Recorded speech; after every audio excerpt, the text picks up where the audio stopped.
ছোঁয়ার মা বাবা ছোঁয়াকে জোর করেই বিয়ে দিচ্ছে। ছোঁয়া মোটেও এখন বিয়ে করতে রাজি নয়। সবে মাত্র ছোঁয়া ইন্টার প্রথম বর্ষে পড়ে, আর এখনই ছোঁয়ার মা বাবা ছোঁয়াকে বিয়ে দিতে চাচ্ছে। আর আজকে ছোঁয়ার বিয়ে।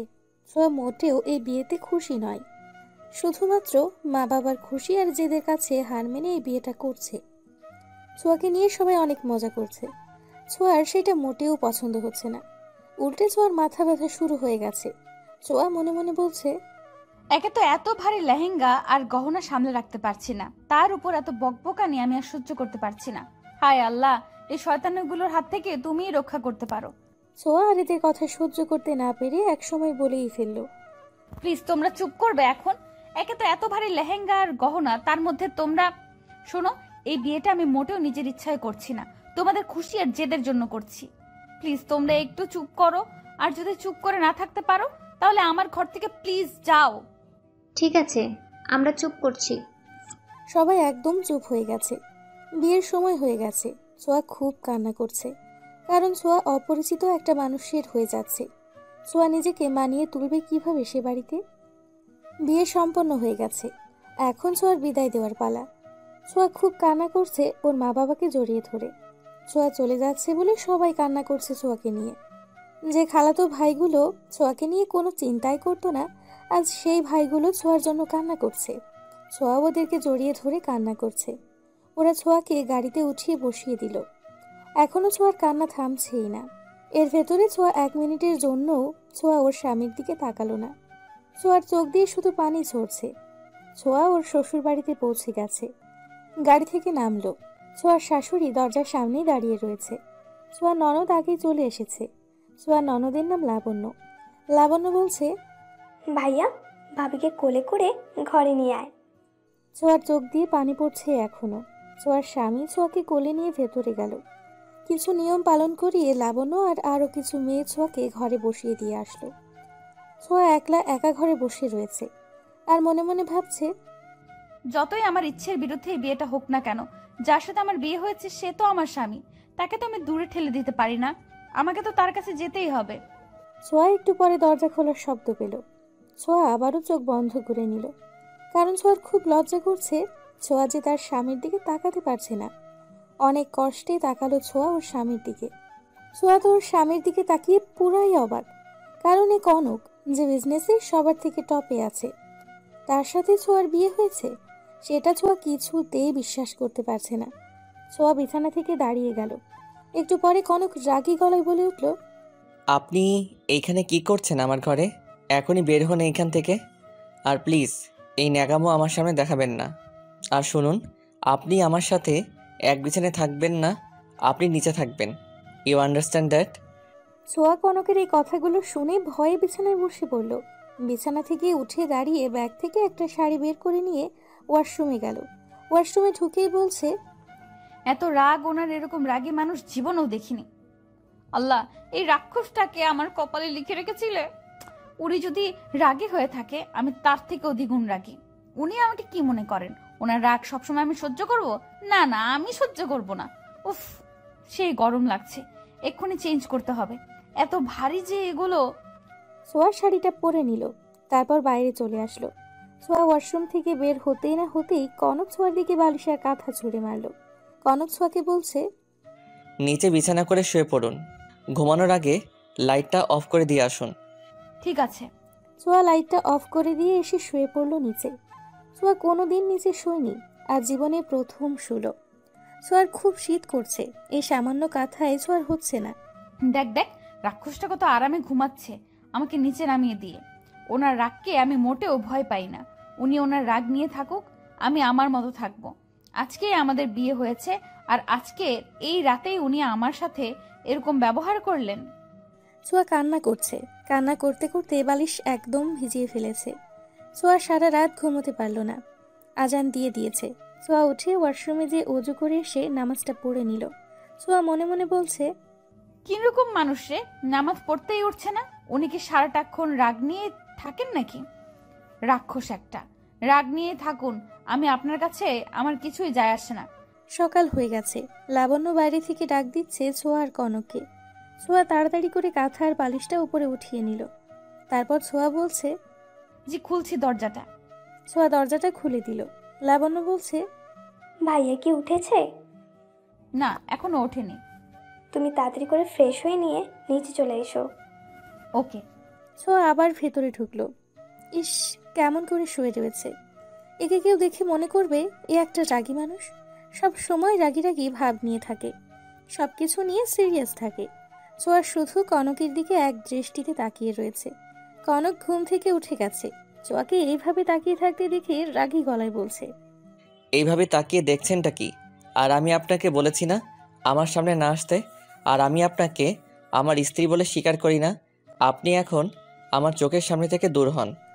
ছোঁয়ার গলা শুকিয়ে গেছে। ছোঁয়া বিড়বিড়িয়ে বলছে, কালকে থেকে সেই যে রাগ দেখানো শুরু করেছে রাক্ষস একটা। কিছু কি বললেন? আপনি এখন আমার সামনে রয়েছেন, যান বাহিরে যান। যাচ্ছি তো, রাক্ষসের মতো ব্যবহার করেন কেন? এক দৌড়ে ছোঁয়া ঘরের বাইরে চলে আসলো আর সোজা নিচে চলে গেল, পেছন ঘুরে তাকালোই না। লাবণ্য ছোঁয়াকে ডাক দিল।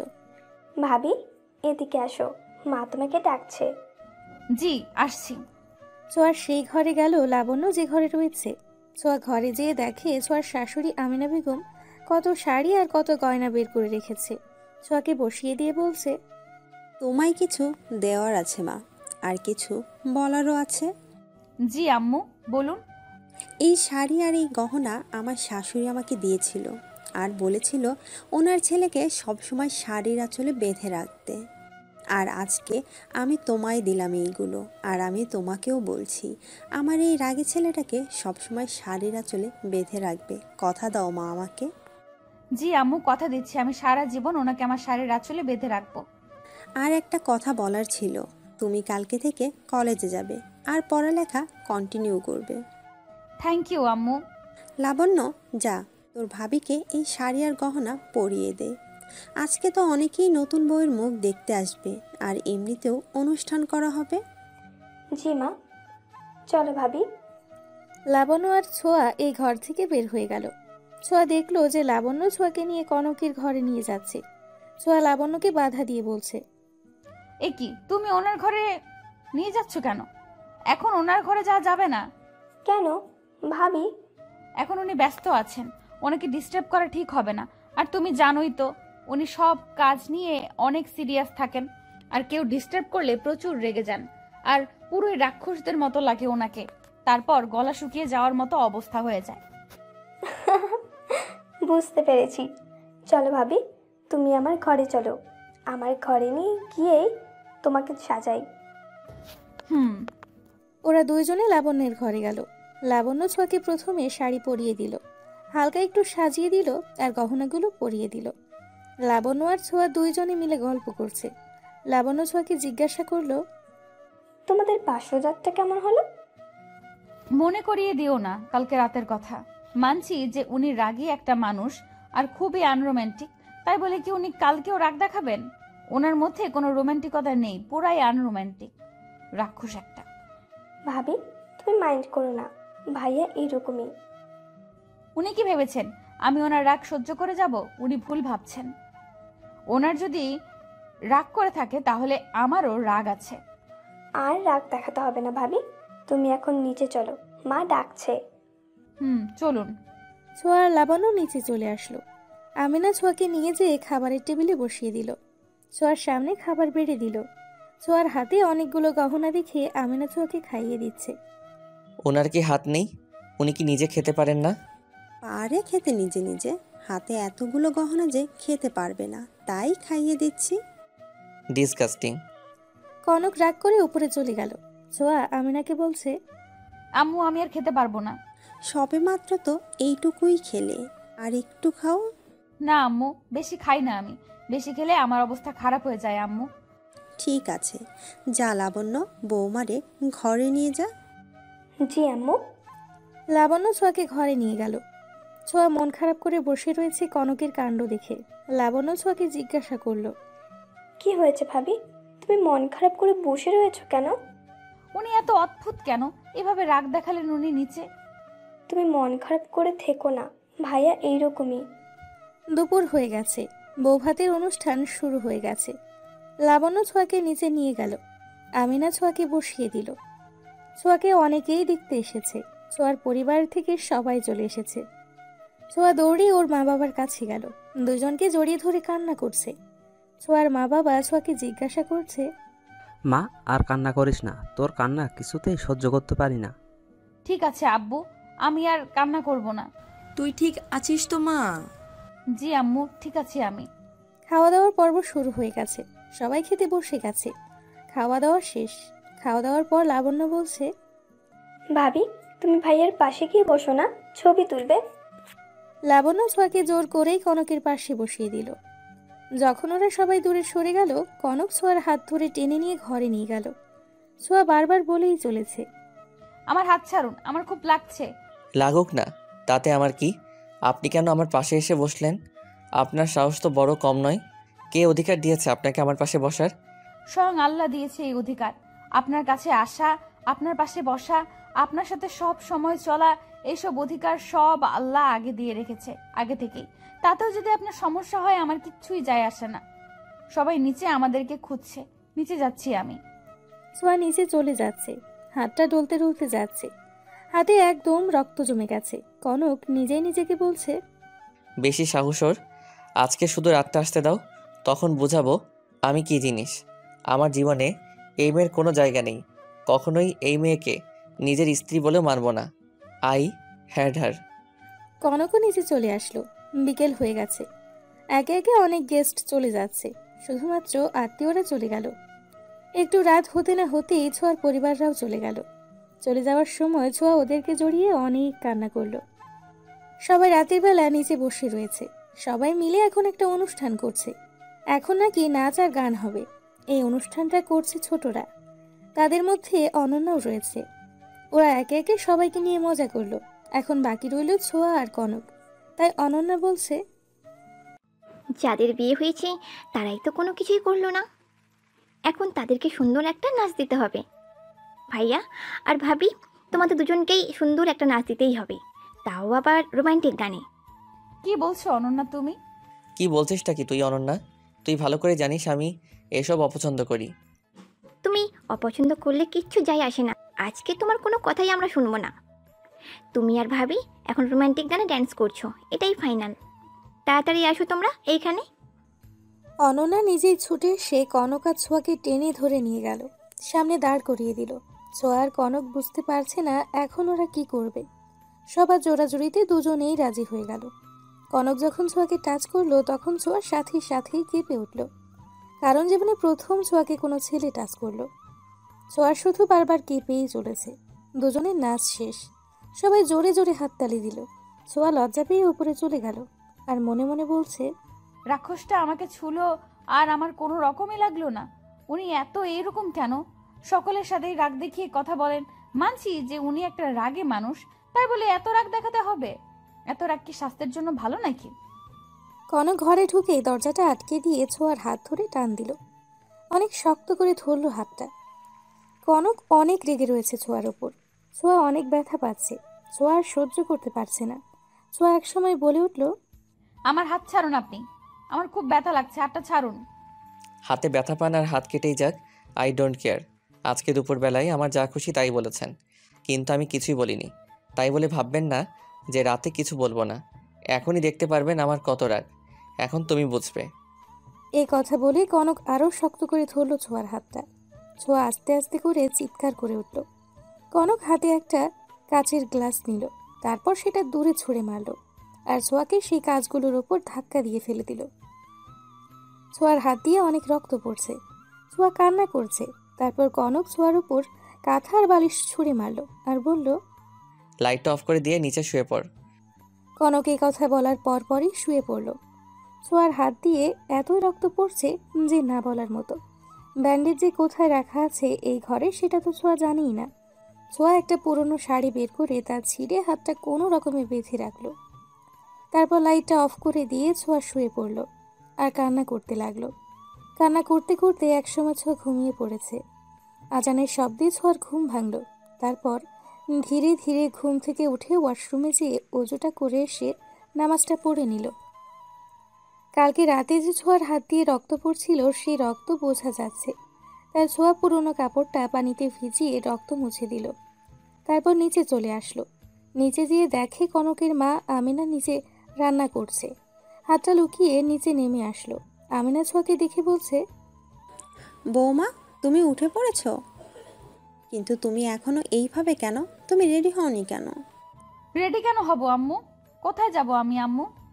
কালকে তোমাকে কি বলেছি? তুমি তোমার পড়াশোনা চালিয়ে যাবে। আজকে তুমি কলেজে যাবে, তাই তো বলছি এখনো রেডি হওনি। সেটা তো আমি বুঝতে পেরেছি আম্মু, কিন্তু কিন্তু কি? কিন্তু আমার বই খাতাগুলো এখনো আনা হয়নি এখানে। তাহলে আমি কি করে কলেজে যাব আম্মু? আজকে না হয় নিয়ে আসি, কালকে থেকে না হয় কলেজে যাব আমি। ঠিক আছে, তুমি যেটা ঠিক মনে করো। বৌমা, এই কফিটা কনককে দিয়ে আসো। সকালবেলা সময় মতো কফি না পেলে ও আবার রাগারাগি শুরু করে দিবে। তুমি তাড়াতাড়ি দিয়ে আসো। ঠিক আছে, আমি দিয়ে আসছি। ছোঁয়া উপরে গেল কফিটা নিয়ে। ছোঁয়া উপরে যেয়ে দেখে কনক ঘুম থেকে উঠে গেছে। কনক ছোঁয়াকে দেখে একটু রেগে গেল। ছোঁয়ার হাতে কফির মগ দেখে বলছে, তুমি আমার জন্য কফি নিয়ে এসেছো কেন? আসলে আম্মু বলল কফিটা আপনাকে দিয়ে আসতে, আমি ইচ্ছে করে আনিনি। আম্মুর কথা তো আর ফেলতে পারি না। ও, দাও। ছোঁয়া কফির মগটা কনকের হাতে দিল। কনক এক চুমুক দিয়েই বলছে, কফি একদম ঠান্ডা হয়ে গেছে। কতবার বলেছি আমাকে গরম কফি দিতে, কে শুনে আমার কথা? তোমার সব দোষ, তুমি ইচ্ছে করে লেট করে নিয়ে এসেছো কফি। কি? আমি ইচ্ছে করে লেট করেছি? আমি তো কোনো লেটই করিনি। হ্যাঁ, তুমি ইচ্ছে করে লেট করেছো। এ কথা বলে রাগ দেখিয়ে ছোঁয়ার শরীরে কফিটা ছুঁড়ে দিল। আসলে কফিটা গরম রয়েছে। কনক ইচ্ছে করেই এই কাজটা করেছে ছোঁয়াকে শাস্তি দেওয়ার জন্য। রাগ দেখিয়ে ওয়াশরুমে ঢুকে গেল। ছোঁয়া চলে যাচ্ছে ঘর থেকে। ঘরের বাইরে এসে দেখে আমিনা বাইরে দাঁড়িয়ে রয়েছে। ছোঁয়া আমিনাকে দেখে বলছে, আম্মু আপনি এখানে? আমি সব কিছুই দেখেছি, কোনো কিছুই আমার কাছ থেকে তুমি লুকাতে পারবে না। নিচে থাকার সময় আমার সন্দেহ হয়েছিল, যখন তুমি তোমার হাতটা বারবার লুকাচ্ছিলে আমার কাছ থেকে, তাই পিছু নিয়েছি, আর তাই এই সব দেখতে পেলাম। আম্মু উনি আমাকে মোটেও ভালোবাসেন না। উনি তো আমাকে তার পাশেই চান না, তার স্ত্রী বলে মেনে নিতে চান না। তাহলে আমি ওনাকে আমার শাড়ির আঁচলে বেঁধে রাখবো কি করে? এইভাবে সব অত্যাচার সহ্য না করে প্রতিবাদ করো, তাহলেই নিজের আঁচলে বেঁধে রাখতে পারবি এই রাগী পরটাকে। তাই চুপ করে থাকবি না তুই, সাথে সাথে প্রতিবাদ করে উঠবি তুই। এখন থেকে আমি তাই করব আম্মু। আমি আর সহ্য করব না ওনার অত্যাচার। আজকে থেকেই প্রতিবাদ করব আমি। এখন আর এইখানে থাকার কোনো দরকার নেই, তুই এখন নিচে চল। আম্মু চলুন। ছোঁয়া আর আমিনা নিচে চলে আসলো। আমিনা রান্না করছে। ছোঁয়া আমিনাকে সাহায্য করছে। একটু পরে অনন্যা আসলো এইখানে। এসেই ছোঁয়াকে বলা শুরু করলো, ভাবি, তুমি ঠিক আছো? আলহামদুলিল্লাহ, তুমি? এই তো আছি আর কি। মানে? কিছু না। কে যেন কলিং বেলটা বাজালো। অনন্যা যেয়ে দরজাটা খুলে দিল। কনকের বন্ধু জয়। অনন্যা দেখে বলছে, আপনি ভিতরে আসুন। হুম। কিন্তু ভাইয়া তো, ওই তো ভাইয়া এসে গেছে। অনন্যা ছোঁয়ার কাছে গেল। দুই বন্ধু মিলে গল্প করছে। অনন্যা ছোঁয়াকে বলছে, দেখো ভাবি, ভাইয়ার বন্ধু কত হ্যান্ডসাম আর অনেক রোমান্টিক। ভাইয়ার মতো এত রাগী না। তাহলে তো মনে হয় তুমি ভালোবাসো। যা। আমিনা আসলো এইখানে। আমিনা এসেই বলছে, জয়, তুমি এসেছো? আন্টি। তোমার বন্ধুটা তো বিয়ে করে ফেললো, তাও আবার রাগী বন্ধুটা। তুমি কবে বিয়ে করবে? জানি না আন্টি, এখনো মনের মতো মেয়ে খুঁজে পাইনি তো। কি এখনো মনের মতো মেয়ে খুঁজে পাননি? এতগুলো মেয়ে থাকতে এত মেয়ের আপনারা চোখের সামনে ঘুরছে। ও মা, তাই? তুমি যদি রাজি থাকো তাহলে আমি তোমাকে বিয়ে করতে পারি। আপনি কি বলছেন এইসব? আমি তো মজা করলাম তোমার সাথে, তুমি সিরিয়াস নিলে নাকি? ও না, আমি সিরিয়াস নিইনি কথাটাকে। এইসব কথা বাদ দিয়ে যে কথাটা বলতে এসেছিস সেই কথাটা বল। আর তোর কথা শেষ হলে আমারও তোকে কিছু বলার আছে। বলছি। অনন্যা মনটা খারাপ করে উপরে চলে গেল। সোয়াও ওর পিছন পিছন গেল উপরে। আর অনন্যার ঘরে গেল। অনন্যা মন খারাপ করে বসে পড়ল। সোয়া অনন্যার কাছে যেয়ে বসলো। তারপর বলতে লাগলো, আমি জানি তুমি এই কথাটা সিরিয়াস ভাবেই নিয়েছিলে। উনি কি বুঝেন না আমি সত্যি ওনাকে ভালোবাসি? আমাকে আমার জীবনসঙ্গী হিসাবে করতে চাই। কিন্তু ওনার মনে আমার জন্য কোনো জায়গাই নেই ভাবি। আমি সত্যি কথাটা অনেক সিরিয়াসভাবেই নিয়েছিলাম। উনি কি আমায় একটুকু ভালোবাসে না ভাবি? সেটা তো আমি জানি, কিন্তু তুমি মন খারাপ করে বসে থেকো না। তোমাকে এইভাবে ভালো দেখায় না। আর এখনই কিসের বিয়ের চিন্তা করছো? সবেমাত্র 10ম শ্রেণীতে পড়ো। এসব চিন্তা মাথা থেকে ঝেড়ে ফেলে দাও। ভাবি, তুমিও তো সবে মাত্র একাদশ শ্রেণীতে পড়ো, তবুও তুমি বিয়ে করার চিন্তা ভাবনা কেন করলে? তবুও বিয়ে করলে কাকে? আমার রাগী ভাইয়াটাকে। আমি কোনো বিয়ে করার চিন্তা ভাবনা করিনি। আব্বু আম্মু জোর জবরদস্তি আর তাদের খুশির জন্য আমি এই বিয়েটা করেছি। কিন্তু কিন্তু কি ভাবি? কিছু না অনন্যা, তুমি এখন নিচে চলো, ব্রেকফাস্ট করবে, চলো। চলো। ভাবি, তোমার হাতে কি হয়েছে? ব্যান্ডেজ কেন? ছোঁয়া হাতটা লোকালো। ছোঁয়া এখন কি বলবে কিছুই বুঝতে পারছে না। এখন মিথ্যে কথা বলতে হবে অনন্যাকে। ছোঁয়া হাতটা শাড়ির আঁচলে লুকিয়ে অনন্যাকে বলতে লাগলো, কোথায়? কিছুই হয়নি তো আমার হাতে। তুমি ভুল দেখছো অনন্যা। তুমি এখন নিচে চলো অনন্যা। চলো ভাবি। ছোঁয়া আর অনন্যা দুইজনে মিলে নিচে চলে আসলো। সোজা খাবার টেবিলের ওইখানে চলে আসলো। আমিনা ছোঁয়াকে দেখে বলছে, বৌমা, তুমি কোথায় ছিলে? তোমাকে খুঁজছিলাম সেই কখন থেকে, আর তোমাকে খুঁজেই পাওয়া যায় না। আম্মু, আমি অনন্যার সাথে ছিলাম। আম্মু, আপনি কি কিছু বলবেন বা কোনো কাজ আছে? কাজ থাকলে আম্মু বলেন, আমি এক্ষুনি করে দিচ্ছি আম্মু। না বৌমা, কোনো কাজ নেই। সকালের নাস্তা করার সময় হয়ে গেছে, আর তোমার কোনো খোঁজ খবর নেই। তুমি এখনই খেতে বসো। আম্মু, এক্ষুনি খেতে হবে আমাকে? কিন্তু এখন তো আমার কিছুই খেতে ভালো লাগছে না। ছোঁয়ার শ্বশুর কায়সার সাহেব আসলেন। তিনি ছোঁয়াকে বলতে লাগলেন, খেতে ইচ্ছে করছে না মানেটা কি? বৌমা, তুমি কি এখনো নিজেকে মানিয়ে নিতে পারোনি নাকি? আব্বু, আপনি? আসসালামু আলাইকুম আব্বু। আপনি কি যে বলছেন আব্বু, তেমন কিছুই না। আমি নিজেকে এই বাড়ির সাথে মানিয়ে নিতে পেরেছি। ওয়ালাইকুম আসসালাম। তাহলে খেতে চাচ্ছ না কেন? আমি বলছি তোমাকে এক্ষুনি খেতে বসো। আমি তোমার কোনো কথাই শুনবো না। জি আব্বু, আমি এক্ষুনি বসছি। ছোঁয়া বাধ্য হয়ে খাবার টেবিলে যেয়ে বসলো। আমিনা ছোঁয়ার প্লেটে খাবার বেড়ে দিল। সবাই খাচ্ছে এখন। সবার খাওয়া শেষ। কায়সার সাহেব কনককে বলছে, জয় এসেছিল তো, সে এখন কোথায়?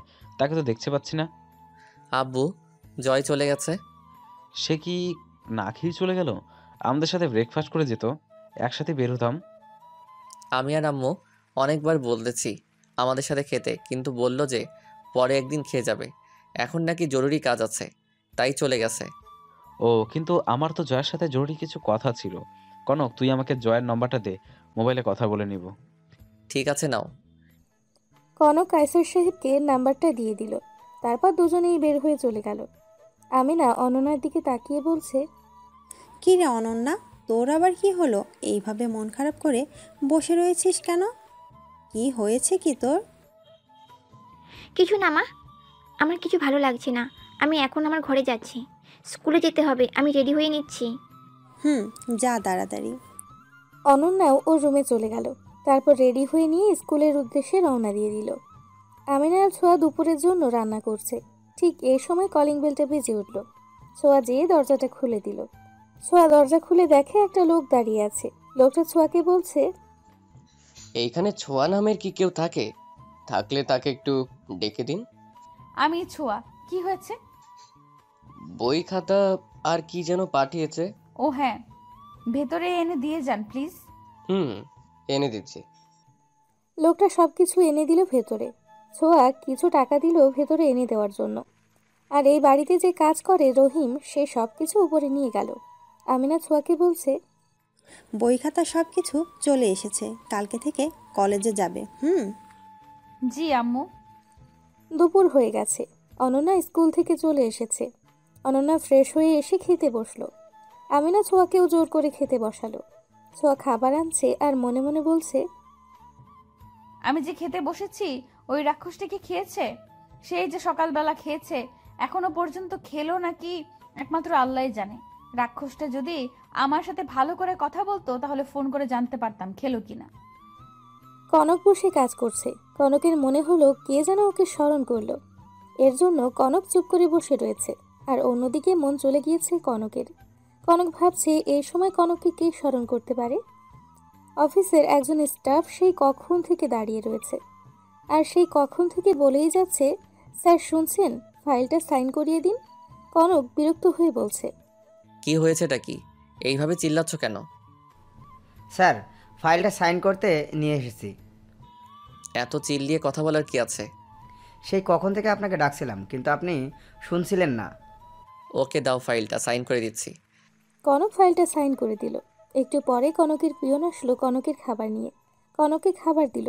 কনক খাচ্ছে। ছোঁয়া কিছুক্ষণ ভাত নাড়াচাড়া করার পর গালে হাত দিয়ে মুখে খাবার দিল। ছোঁয়ার গালে হাত দেখিয়ে আমিনা ছোঁয়াকে বলছে, গালে হাত দিতে নেই। ও ভুলে গেছি। কি হয়েছে তোমার বৌমা? সেই কখন থেকে খাবার দিয়েছি, এখন পর্যন্ত কিছুই খাওনি? রান্না কি ভালো হয়নি? কি যে বলছেন আম্মু, আমি আসলে ভাবছিলাম উনি মানে উনি খেয়েছেন নাকি সেটাই চিন্তা করছিলাম তো। ও, বুঝতে পেরেছি, তুমি নিশ্চিন্তে খাও। আমার ছেলেটা সেই কখন খেয়েছে, তুমি আরামে খাও। রাত হয়ে গেছে, সবাই নিচে রয়েছে। কায়সার আর কনক চলে এসেছে। কায়সার আর কনক সোফায় এসে বসলো। কিছুক্ষণ রেস্ট নিয়ে কায়সার সাহেব সবাইকে বলছে, বিশেষ করে অনন্যাকে বলছে, আমি অনন্যার বিয়ে ঠিক করে রেখেছি। অনন্যার এসএসসি পরীক্ষা দেওয়ার পর বিয়েটা হবে। কি বলছো তুমি বাবা? কার সাথে বিয়ে ঠিক করে রেখেছো? আমি তো চিনিই না। আর এসএসসির পর বলছো আমার বিয়ে হবে? একটা অচেনা ছেলেকে কি করে বিয়ে করি? আমি কিছুই জানি না, আমার কথাই শেষ কথা। এই কথা বলে কায়সার সাহেব নিজের রুমে চলে আসলেন। অনন্যা বলছে, বাবা। অনন্যা রাগ করে নিজের রুমে চলে গেল। একে একে সবাই যে যার ঘরে চলে গেল। কনকও নিজের ঘরে চলে গেল। তার কিছুক্ষণ পর ছোঁয়াও চলে গেল ঘরে। কনক দরজাটা আটকিয়ে দিল। কনক ছোঁয়ার দিকে বালিশের কাঁথা ছুঁড়ে মারল আর বলতে লাগলো, নিচে বিছানা করে শুয়ে পড়ো, আর লাইট অফ করার দরকার নেই, আমার কাজ আছে। ছোঁয়াও কিছু কম না। ছোঁয়া বালিশের কাঁথা উপরে উঠিয়ে বলছে, দেখুন কনক, ভাববেন না যে এই দুদিন আপনার দেওয়া কষ্টগুলো সহ্য করেছি তার মানে এই নয় যে আজকেও সহ্য করব। আমি ওপরেই শুব। ছোঁয়া, আমি তোমাকে কিছুতেই আমার পাশে শুতে দেব না। তুমি নিচেই ঘুমাবে। আমি নিচে ঘুমাবো না, আমি ওপরেই ঘুমাবো। আর আপনার পাশে ঘুমাবার আমার অধিকার আছে। না, আপনি কিছুই করতে পারবেন না। এই তো আমি ঘুমালাম, আপনার যা কাজ করার আপনি তাই করেন। Good night. ছোঁয়া উপরেই ঘুমিয়ে পড়ল। কনক তো একদম রেগে আগুন হয়ে রয়েছে। কনক ছোঁয়ার কাছে যেয়ে ছোঁয়ার হাত ধরে টান দিতে দিতে বলছে, এই মেয়ে ওঠো, তুমি এইখানে ঘুমাবে না আমার পাশে? ধ্যাত, মেয়েটা এইখানেই ঘুমিয়ে পড়েছে, এর আসলে কিছু একটা করা দরকার। আসলেই কনকের আর কিছুই করার নেই। ছোঁয়া উপরেই ঘুমিয়ে পড়েছে। 2 দিন পর ছোঁয়া আজকে শান্তির একটা ঘুম দিল। কনক সোফায় যেয়ে বসে ল্যাপটপটা অন করে গুরুত্বপূর্ণ কাজ করতে লাগলো। কনক 2টার সময় ঘুমালো। বাধ্য হয়ে ছোঁয়ার সাথেই ঘুমোতে হলো কনককে। আজান দিয়ে দিয়েছে। ছোঁয়া ঘুম থেকে উঠে পড়েছে নামাজ পড়ার জন্য। কনক এখনো ওঠেনি, তাই ছোঁয়া মনে মনে বলছে, আজান দিয়েছে, উনি নামাজ পড়বেন না তা না করে উনি ঘুমাচ্ছে। না, এই অন্যায় আমি কিছুতেই হতে দিতে পারি না। আজকে ওনাকে নামাজ পড়তেই হবে। আমি ওনার স্ত্রী হয়ে কিছুতেই নামাজ পড়ার সময় এভাবে ঘুমিয়ে থাকতে দিতে পারি না। ছোঁয়া কনককে ডাকছে। কনক কিছুতেই ছোঁয়ার ডাক শুনছে না। এইবার ছোঁয়ার খুব রাগ উঠেছে, তাই ছোঁয়া বলেই ফেলল, এই রাক্ষস, ঘুম থেকে ওঠেন না কেন? এবার কনক ছোঁয়ার ডাক শুনল। বিরক্ত হয়ে বলতে লাগলো, এই মেয়ে, তোমার সমস্যা কি? এইভাবে ডাক দিচ্ছ কেন? হয়েছেটা কি? এখনই ঘুম থেকে উঠবেন আপনি, আর নামাজ পড়বেন আপনি। এখন নামাজ পড়ার টাইমে এখন আপনি কিছুতেই ঘুমাতে পারবেন না। কি নামাজ? হ্যাঁ, আপনি নামাজ পড়বেন। আমি কিছুই জানি না। মুসলমান ঘরের ছেলে অথচ নামাজ পড়বেন না, তা তো আমি কিছুতেই হতে দিতে পারি না। তাড়াতাড়ি উঠুন আর অজু করে আসুন। উঠছি। কনক বিছানা ছেড়ে উঠে ওয়াশরুমে যেয়ে অজুটা করে আসলো। ছোঁয়াও অজু করে আসলো। আর ছোঁয়া কনককে মসজিদে পাঠালো নামাজ পড়ে আসার জন্য।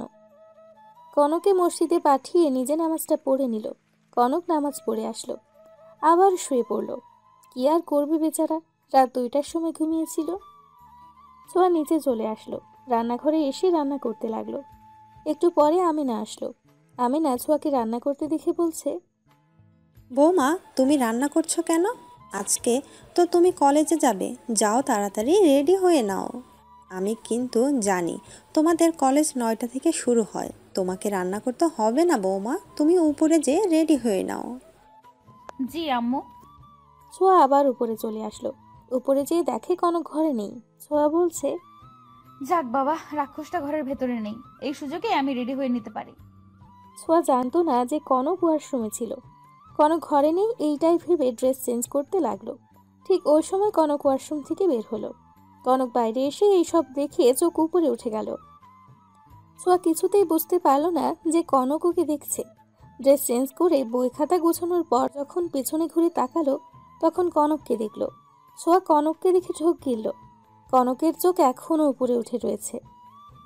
ছোঁয়া আর বেশিক্ষণ এখানে দাঁড়িয়ে না থেকে ব্যাগটা নিয়ে নিচে এক দৌড় দিল। নিচে সে ব্যাগটা রেখে মুখটা লুকালো ছোঁয়া।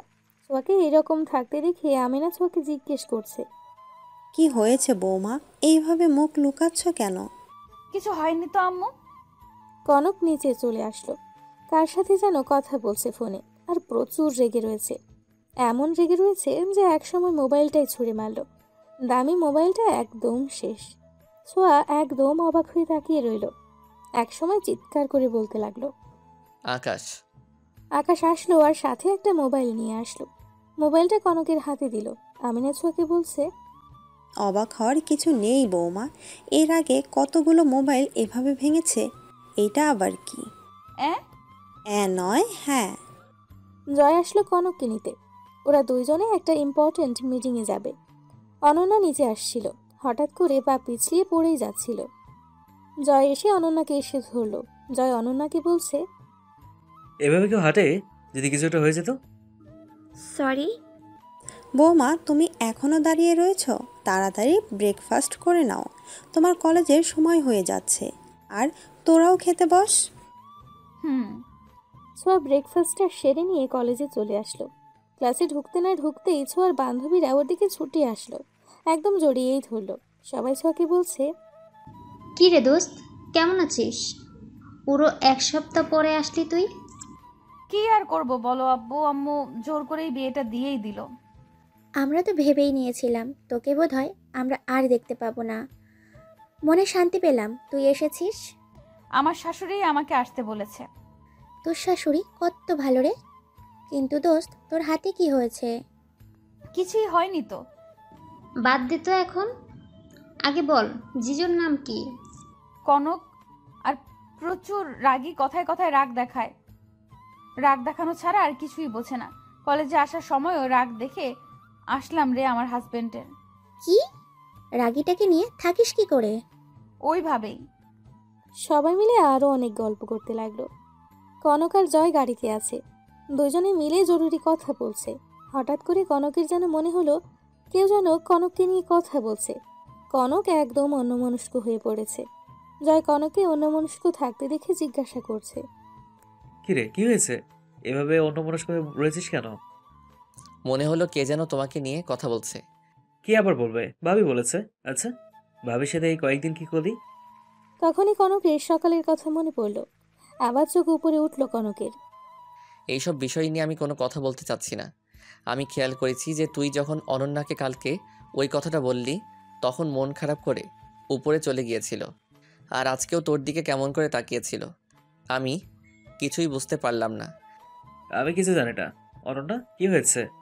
আমার মনে নেই অনন্যা তোকে ভালোবাসে। আমি জানি না, হতেও পারে। ছোঁয়ার কলেজ ছুটি দিয়ে দিয়েছে। ছোঁয়া এখন রাস্তায়। ছোঁয়া গাড়ির কাছে যাওয়ার আগেই কলেজে যে ছেলেগুলো বখাটে টাইপের, সে ছেলেগুলো ছোঁয়াকে ঘিরে ধরল। এদের মধ্যে যে লিডার সিরাজ, সে একদম ছোঁয়ার কাছে আসলো। সে ছোঁয়াকে বলছে, তুই আমার না হয়ে অন্য কারো হয়ে গেলি, আজকে তো তোকে ছাড়ছি না। ছোঁয়া বুঝতে পারছে না ছোঁয়া এখন কি করবে। সিরাজ ছোঁয়ার হাত ধরলো। টানতে টানতে কোথায় যেন নিয়ে যাচ্ছে। ওই রাস্তা দিয়ে কনক যাচ্ছিল। কনক এসব দেখলো। কনক এখন দ্বিগুণ বেশি রেগে গেল। গাড়ি থেকে নামলো। গাড়ি থেকে নেমেই সিরাজের হাতটা ধরলো আর ছোঁয়াকে ছাড়িয়ে নিল। সিরাজ বলছে, কে রে তুই? একে বাঁচানোর জন্য এইভাবে আসলি? তুই কি হস এই মেয়ের? আমি ওর হাজব্যান্ড আর ও আমার ওয়াইফ। তার মানে তুই সেই যার সাথে এই মেয়ের বিয়ে হয়েছে? তোকে আমি ছাড়বো না। কনক সিরাজকে একটা ঘুষি মেরে নিচে ফেলে দিল আর বলতে লাগলো, আর কোনোদিন যদি আমার স্ত্রীর দিকে তাকানোর চেষ্টা করিস, তাহলে তোর চোখ টেনে ছিঁড়ে আনবি।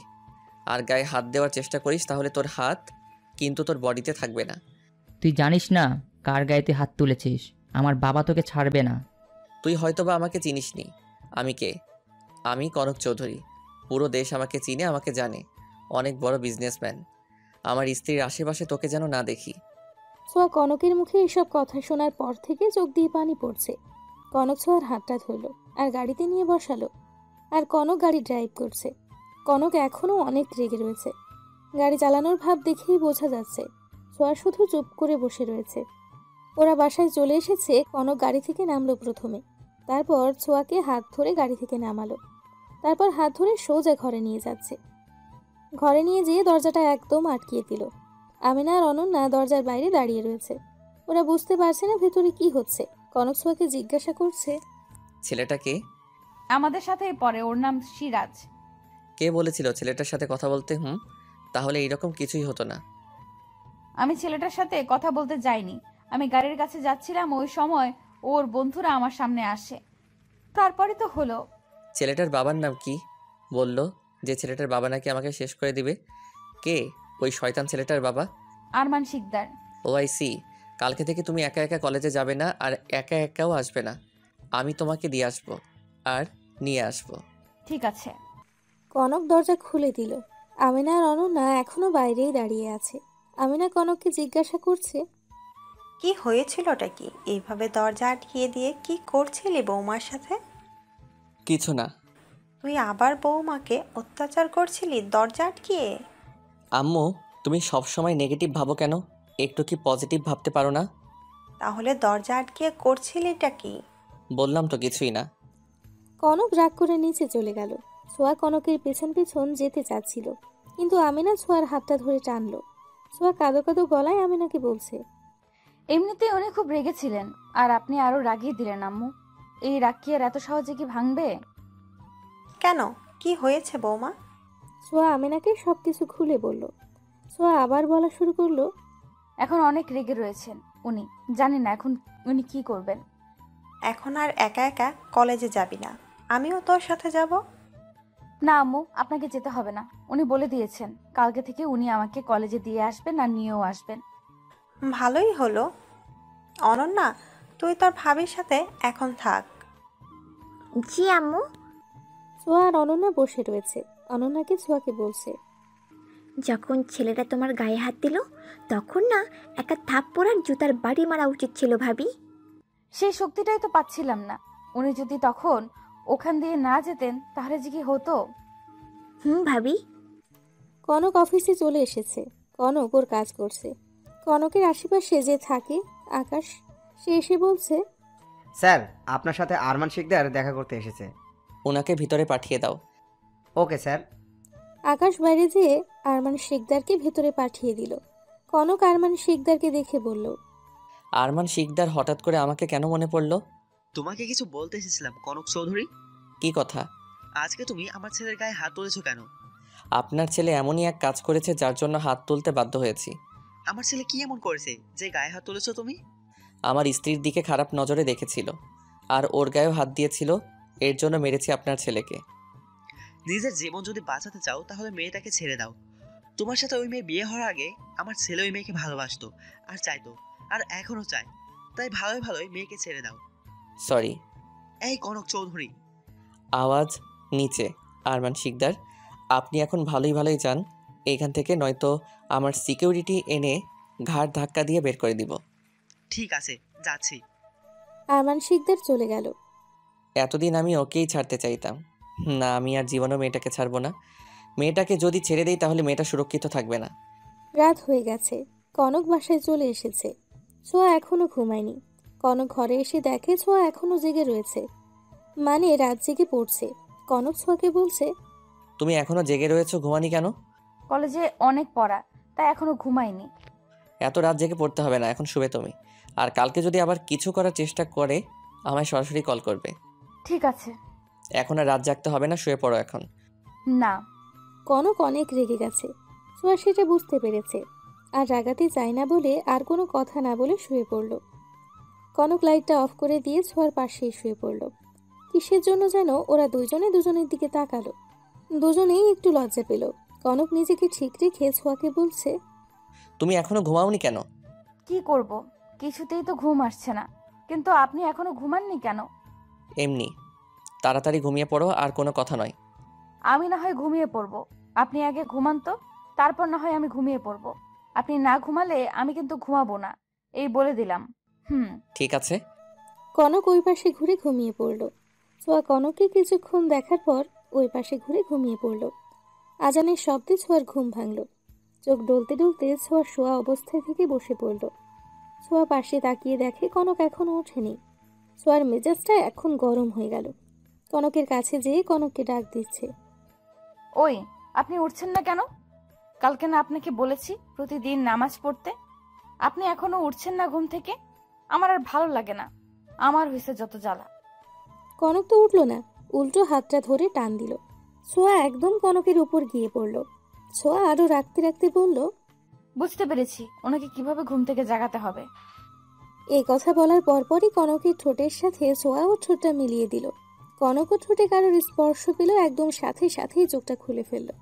কনক চোখ খুলে ভালো করে শ্বাস নিতে পারছে না। ছোঁয়া এবার কনককে ছেড়ে দিল। কনক শ্বাস নিচ্ছে আর বলছে, এটা তুমি কি করলে? তুমি ভেবেছো কি আমি তোমাকে ছেড়ে দিব? কি বলছেন? ছোঁয়া বিছানা থেকে উঠে সারা ঘর দৌড়াচ্ছে, আর কনক ওর পেছন পেছন। একটা সময় কনক ছোঁয়ার হাতটা ধরেই ফেলল। কনক ছোঁয়াকে ওর কাছে টেনে নিল। কনক ছোঁয়াকে বলছে, রাগী দেখে ভেবেছো কি আমি রোমান্টিক না? আমার মাঝে কোনো রোমান্টিকতা নেই। না মানে। কনক যেই ছোঁয়ার আরো কাছে যাচ্ছে, ঠিক ওই সময় আমিনা বাইরে দাঁড়িয়ে দরজা ধাক্কাচ্ছে আর বলছে, বৌমা, দরজাটা খোলো। জি আম্মু, খুলছি। ছোঁয়া নিজেকে ছুটিয়ে দরজাটা খুলে দিল। আমিনা ছোঁয়াকে বলছে, বৌমা, তুমি নিচে আসো তো। আর কনক, তুইও নিচে চলে আয়, তোদের আব্বু তোদের ডাকছে। জি আসছি আমরা। দুজনেই নিচে নেমে গেল। কায়সার সাহেব বসে রয়েছে। কায়সার সাহেব ওদের দুজনকে দেখে বলছে, তোমরা এসেছো? আমাদেরকে এইভাবে নিচে ডাকলে কেন আব্বু? দুইজনে হানিমুনের ব্যাপারে কি ভেবেছো? হানিমুন না মানে এখনো কিছুই ভাবিনি এটা নিয়ে। মাঝে মাঝে তোকে দেখে মনে হয় তুই আমার ছেলে না। কেন আব্বু? এত আনরোমান্টিক কেন রে তুই? আমার যখন তোর মায়ের সাথে বিয়ে হয়েছিল, বিয়ের 1 সপ্তাহ পরে হানিমুনে গিয়েছিলাম, আর তুই এখন হানিমুনের জন্য কিছুই ভাবিসনি। এর জন্য সবকিছু আমাকেই করতে হলো। কনক শুধু মাথা চুলকাচ্ছে আর চোখে ছোঁয়াকে দেখছে। ছোঁয়ার দিকে তাকিয়ে দেখে ছোঁয়া হাসছে। কনক মাথা চুলকাচ্ছে আর রাগে একদম ভায়ার হয়ে যাচ্ছে। আর যখন তখন ছোঁয়ার গায়ে লেগে যেতে পারে। কায়সার সাহেব আবার বলছে, আমি জানতাম তুই কিছুই করবি না, তাই আমি আগে থেকেই সবকিছু রেডি করে রেখেছিলাম। এখন উপরে যেয়ে সবকিছু প্যাকিং করে নাও, আজকে তোমাদের ফ্লাইট। তা তো বুঝলাম, আমরা যাবোটা কোথায়? লন্ডনে। এখনো এইখানে রয়েছে তোমরা? যাও তাড়াতাড়ি। যাচ্ছি। কনক আর ছোঁয়া উপরে চলে গেল। ওরা দুজনে সবকিছু প্যাকিং করছে। পেছন থেকে কনক এসে ছোঁয়ার হাতটা শক্ত করে ধরল আর বলল, নিচে তো খুব হাসি পাচ্ছিল তাই না? প্রচুর রাগ উঠছিল আমার। এই কথা বলার পর ছোঁয়ার হাতটা ছেড়ে দিল। বেচারি অনেক ব্যথা পেয়েছে, হাতে বারবার ফু দিচ্ছে। কনক ছোঁয়ার এই কাণ্ড দেখে বলছে, খুব ব্যথা লেগেছে তাই না? ব্যথা লেগেছে তো আমি কি করব? I don't care. কনক এই কথা বলে ওয়াশরুমে চলে গেল। ছোঁয়া হাতে ফু দিচ্ছে আর বলছে, নিজেই ব্যথা দিয়ে আবার বলছে আই ডোন্ট কেয়ার, রাক্ষস একটা। ওহ কি ব্যথা! আপনি এবার বাইরে আসুন, তারপর দেখাচ্ছি মজা। কনক ওয়াশরুম থেকে বের হলো। ছোঁয়া কনকের শার্টের কলার ধরে বলছে, এই যে রাক্ষস, আপনি কেন আমাকে বারবার ব্যথা দেন? আর ভালো লাগে না। আর কোনো দিন যদি আমার হাত শক্ত করে ধরেন, তাহলে আমার একদিন না হয় আপনার একদিন। ছোঁয়া কথাগুলো বলার পর হাঁপাচ্ছে। কনক বলল, হয়েছে, এবার নিচে যাই এবার আমরা। না, নিচে যেতে দিব না যতক্ষণ না পর্যন্ত আমাকে সরি বলবেন। তোমাকে কেন সরি বলতে যাব? কি করেছি কি আমি? আমার হাতে ব্যথা দিয়েছেন যে, হাত একদম ফুলে গিয়েছে, এই যে দেখুন। আহারে, অনেক ব্যথা করছে তাই না? সরি। এই কথা বলে কনক ছোঁয়ার হাতটা আবার ধরল। যেখানে ফুলে গেছে সেখানে ঠোঁটটা এগিয়ে দিল কনক। ঠোঁটটা ছোঁয়ার হাতের সাথে লাগিয়ে দিল। ছোঁয়া মনে মনে বলছে, ওনাকে তো কোনো দিন এইরকম নরম হতে তো দেখিনি, এতটা রোমান্টিক হতে দেখিনি। ছোঁয়া অনেক লজ্জা পেল। নিজের হাতটাকে ছাড়িয়ে সে দৌড়ে নিচে আসলো। ছোঁয়া এখনো অনেক লজ্জা পাচ্ছে। কায়সার ছোঁয়াকে দেখে বলছে, বৌমা, বসে পড়ো। জি বাবা। ছোঁয়া যে বসে পড়ল। কায়সার কনককে দেখতে না পেয়ে ছোঁয়াকে বলছে, আমার রাগে ছেলেটা কোথায়? সে কেন এখনো নিচে নামছে না? সে কি আবার কাজে ব্যস্ত হয়ে পড়লো কেন? ওই তো উনি আসছেন। আসেন, আঙ্গুরি বার্ডস রসুন, বসুন। কনক নিজে একটু লজ্জা পেল। সবাই মিলে খাওয়া শুরু করলো। মাঝখানে কাইসার বলা শুরু করলো, কি আনরোমান্টিক ছেলে রে বাবা, কোনো রোমান্টিকতাই নেই। আবার কি হলো? বিয়ের পর একটু আদর করে নিজের বউকে একটু খাইয়ে দিবা তা নয়, তিনি মুখ গুমড়ো করে বসে আছে। কি আমি ওকে খাইয়ে দিব? ওর কি নিজের হাত নেই যে আমাকে ওকে খাইয়ে দিব? কিছুই বুঝে না রে তুই। একবার বৌমাকে খাইয়ে দিবি আর বৌমা তোকে খাইয়ে দিবে। এই বয়সে এখন আমাকে এইগুলা শিখিয়ে দিতে হচ্ছে। আরে বুঝিস না, এভাবেই তো স্বামী স্ত্রীর মধ্যে ভালোবাসা বাড়ে। এই কথা শোনার পর দুজন দুজনের দিকে তাকিয়ে আছে। কনক চোখটা ফিরিয়ে নিয়ে বলছে, যত সব। আমি এসবে বিশ্বাস করি না। আমি তো আরো। কনক উঠে গেল খাবার টেবিল থেকে, সোজা চলে আসলো নিজের ঘরে। কনক মনে মনে বলছে, আমি ছোঁয়াকে এর জন্যই দূরে ঠেলে দিচ্ছি না, কারণ মেয়েটার বাইরে অনেক বিপদ দাঁড়িয়ে রয়েছে। ওকে একবার ছেড়ে দিলে তো আরমান শিকদারের ছেলে ওর জীবনটা শেষ করে দিবে। শুধুমাত্র ওর জন্যই আমি ওর কাছাকাছি আসার চেষ্টা করছি, কিন্তু ভালোবাসার চিন্তাভাবনা কোনো দিনই না। ছোঁয়াও খাবার টেবিল থেকে উঠে চলে আসলো, সিঁড়ি দিয়ে উঠছে আর মনে মনে বলছে, তার মানে উনি আমাদের মাঝে ভালোবাসার সম্পর্ক তৈরি করতে চাচ্ছেন না। তাহলে যে এই 2 দিন যে ওনার চোখে ভালোবাসা দেখেছি, তাহলে কি মিথ্যা? ওনার মনে আমার জন্য কোনো ভালোবাসা নেই? ছোঁয়াও ঘরে চলে আসলো। দুজনের মাঝে চোখাচোখি হলো। কনক একটু পরে চোখটা সরিয়ে নিল। কনক মনে মনে বলছে, আর একটু যদি ছোঁয়ার দিকে তাকিয়ে থাকি তাহলে ওর উপর ভালোবাসা জন্মে যাবে। না, আমি আর একটু তাকাবো না। ছোঁয়া কনককে বলছে, সরেন, আমি যাব। আমি সরবো কেন? আরও কত জায়গা আছে, ওইখান দিয়ে যাও। এই কথা বলার সাথে সাথেই হাত ধরে টান দিয়ে ওই পাশে দিয়ে দিল। ছোঁয়া মনে মনে বলছে, কি হলো, উনি এত রেগে গেলেন কেন? কিছুক্ষণ আগে তো উনি ঠিক ছিলেন, এখন ওনার আবার কি হলো? বুঝি না বাপু, রাক্ষসটার মন। রাত হয়ে গেছে। কনক আর ছোঁয়া ব্যাগ নিয়ে নিচে নামলো। সকলের কাছ থেকে বিদায় নিয়ে দুজনে গাড়িতে যেয়ে বসলো। ছোঁয়া কনকের দিকে তাকালো। সেটা কনক কিছুক্ষণ পর খেয়াল করে আর ছোঁয়াকে বলে, কি হয়েছেটা কি? এইভাবে আমার দিকে তাকিয়ে রয়েছো কেন? কোথায় আমি আপনার দিকে তাকিয়ে রয়েছি? আর আমি তাকিয়ে থাকলে আপনার সমস্যাটা কি? আপনি আমার স্বামী, আমি আপনার দিকে তাকাতেই পারি, তাকিয়ে থাকতেই পারি। না, পারেন না। আমি 1000 বার আপনার দিকে তাকিয়ে থাকবো। না, তুমি আমার দিকে তাকিয়ে থাকবে না। ওরা দুইজনে এইভাবে করতে করতে এয়ারপোর্টে পৌঁছে গেল। গাড়ি থেকে নেমে পড়লো ওরা দুইজনে। তারপর এয়ারপোর্টে ঢোকার সময় ওদের দুজনকে চেক করা হলো। এখন ওরা দুজন প্লেনে আছে। অনন্যা ওর ঘরে বসে পড়ছে। একটু পরে অনন্যার মোবাইল বেজে উঠল। জয় কল করেছে। অনন্যার মুখে একটু হাসি ফুটল। অনন্যা কলটা রিসিভ করলো। তারপর বলতে লাগলো, হ্যালো। হ্যালো অনন্যা, তো ভাইয়া কোথায়? ফোনটা তো অফ দেখাচ্ছে। এখন ভাইয়া প্লেনে। কোথায় যাচ্ছে আবার? হানিমুন। কেন, আপনাকে কিছুই বলেনি ভাইয়া? ও তো আমাকে কিছু বলেনি। আচ্ছা, তোমার কালকে তো স্কুল অফ। কিন্তু কালকে প্রাইভেট আছে, ইংলিশ প্রাইভেট। ও আচ্ছা, bye, good night. Bye, good night. Chhoya আর কনক লন্ডনে পৌঁছে গেল। কায়সার সাহেব যে হোটেল বুক করে রেখেছে সেই হোটেলে যেয়ে ওরা উঠল। দুজনে এখন অনেক ক্লান্ত, তাই দুজনে ফ্রেশ হয়ে নিয়ে একটু ঘুমিয়ে পড়ল। কখন যে কনকের হাত ছোঁয়ার পেটে গেল কনক নিজেও জানে না। কিসের জন্য যেন ছোঁয়ার চোখটা একটু আগেই খুলে গেল। ছোঁয়া ঘুম থেকে উঠেই দেখে কনকের হাত ওর পেটের উপর। ছোঁয়া তো একদম রেগে ফায়ার। ছোঁয়া কনককে ডাক দিয়ে বলছে, এই, আপনি আমার পেটে হাত রেখেছেন কেন? ভুল করে লেগে গিয়েছে, আর লাগলে সমস্যাটা কি? এটার জন্য কাঁচা ঘুমটা ভেঙে দিল? একটা সামান্য বিষয়। কি এটা সামান্য বিষয়? আপনিও তো আমার পেটে হাত রেখে আমারও কাঁচা ঘুমটা ভেঙে দিয়েছেন। বললেই হলো। ছোঁয়া বালিশ হাতে নিয়ে কনককে ইচ্ছে মতো বাড়ি মারছে। কনক নিজেকে আটকানোর চেষ্টা করছে। একসময় ছোঁয়ার হাত ধরে টান দিল, একদম শুয়ে দিল। কনক ছোঁয়ার উপরে পড়ল। কনক ছোঁয়াকে বলছে, এইবার নিজেকে কিভাবে বাঁচাবে? আমার সাথে লড়াই করে নিজেকে ছুটাতে পারবে না? না না। কনক ছোঁয়াকে ইচ্ছা মতো নিজের করে নিল। অনন্যা সকালে ঘুম থেকে উঠে নাস্তা করে ইংলিশ প্রাইভেটে যাচ্ছে। যে বাসার ভেতরে ঢুকতে যাবে ঠিক তখনই কে যেন অনন্যার হাত ধরে টান দিয়ে ভেতরে নিয়ে গেল। অনন্যা অবাক হয়ে বলছে, আপনি আপনি আমাকে এইখানে নিয়ে আসলেন কেন? এমনি। এমনি মানে? পাগল হয়ে গেছেন কি আপনি? ওই দিকটা চল। না, পারবো না। প্রাইভেট শুরু হয়ে গেছে বোধহয়। আজকে কেউ পড়বে না। ওই যে দেখ, সবাই যে যার বয়ফ্রেন্ডকে নিয়ে ঘুরছে, আর স্যার তার ওয়াইফকে নিয়ে। এইসব কি আপনি করেছেন? আমি কেন করতে যাব? পাগল নাকি? ওরা না হয় ওদের বয়ফ্রেন্ড আছে, ওদের নিয়ে ঘুরছে। আমি কাকে নিয়ে ঘুরবো? আমার তো বয়ফ্রেন্ড নেই। কি বয়ফ্রেন্ড নেই? তাহলে আমি কে? রাগ করেছো শোনা তুমি আমার উপর? এবার করেছিলে কি আমি? হ্যাঁ, সেই দিন তো বললেন আমাকে বিয়ে করার কথা, তারপর ওইভাবে কেন বললেন? আপনি মজা করে বলছেন? আপনি আপনি তো বলতেই পারতেন আপনি আমাকে ভালোবাসেন, আপনি সত্যি আমাকে বিয়ে করতে চান। এখন বলে কোনো লাভ নেই, আব্বু আমার অন্য জায়গায় বিয়ে ঠিক করে রেখেছে।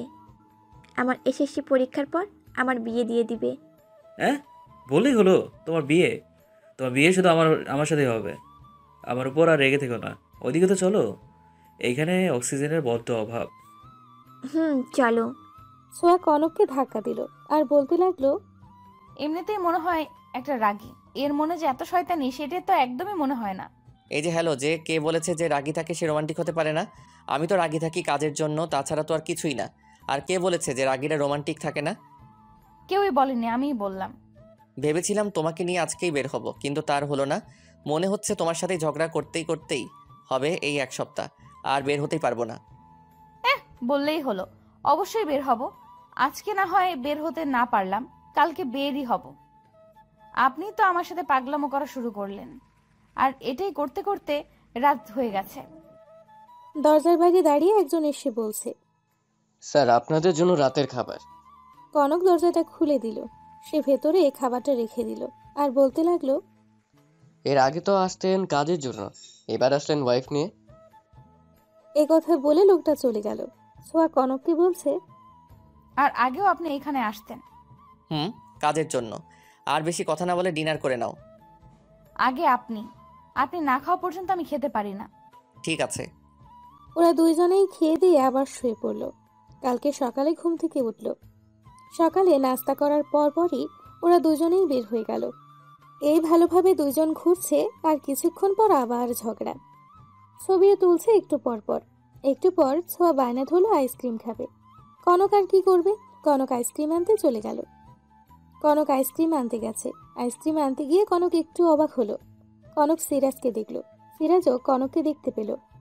সিরাজও কনকের কাছে আসতে লাগলো। কনকের কাছে এসে বলছে, তুই কি ভেবেছিস তুই ছোঁয়াকে ছেড়ে না দিলে আমি ছোঁয়াকে আমার কাছে পাবো না? আমি তো ছোঁয়াকে আমার নিজের করেই ছাড়বো। আমি থাকতে তো কোনোদিনই না। আমি তো ছোঁয়াকে কোনোদিন তোর মতো শয়তান ছেলের হতে দিতে তো পারি না। আমি তো ছোঁয়াকে বাঁচাবই বারবার তোর হাত থেকে। এবার তুই নিজেই ছোঁয়াকে ছেড়ে দিবি, তখনও আপনা আপনি আমারই হবে। সিরাজ। কনক আর কথা না বাড়িয়ে ওইখান থেকে চলে আসলো। সোজা ছোঁয়ার কাছে আসলো। ছোঁয়া তো অনেক রেগে রয়েছে। কনক ছোঁয়ার সামনে আইসক্রিম ধরলো। ছোঁয়া কনককে বলছে, এত দেরি হলো কেন? সেই কখন থেকে আপনার জন্য অপেক্ষা করে রয়েছি। সরি, আর কোনোদিন এইরকম হবে না। এইবার তো রাগ কমাও। তুমি তো দেখে আমার থেকে বড় রাগী। এতদিনে আপনি বুঝলেন? ও সরি, ওই দিকটায় চলুন না। চলো। ছোঁয়া কনকের হাত ধরে হাঁটছে। এক এক সময় কনকের কাঁধে মাথা রাখছে। সিরাজ এসব লুকিয়ে লুকিয়ে দেখছে আর অনেক রাখছে। কনক সিরাজকে দেখে ফেলেছে। কনক ছোঁয়াকে আরো কাছে টেনে নিল। কনক ছোঁয়াকে নিয়ে একটা জায়গায় বসলো। ছোঁয়াকে রাগানোর জন্য কনক ছোঁয়াকে বলছে, সারাদিন শুধু খাই খাই করে আর শুধু মোটি হচ্ছে, সেটার উপর কোনো খেয়াল নেই।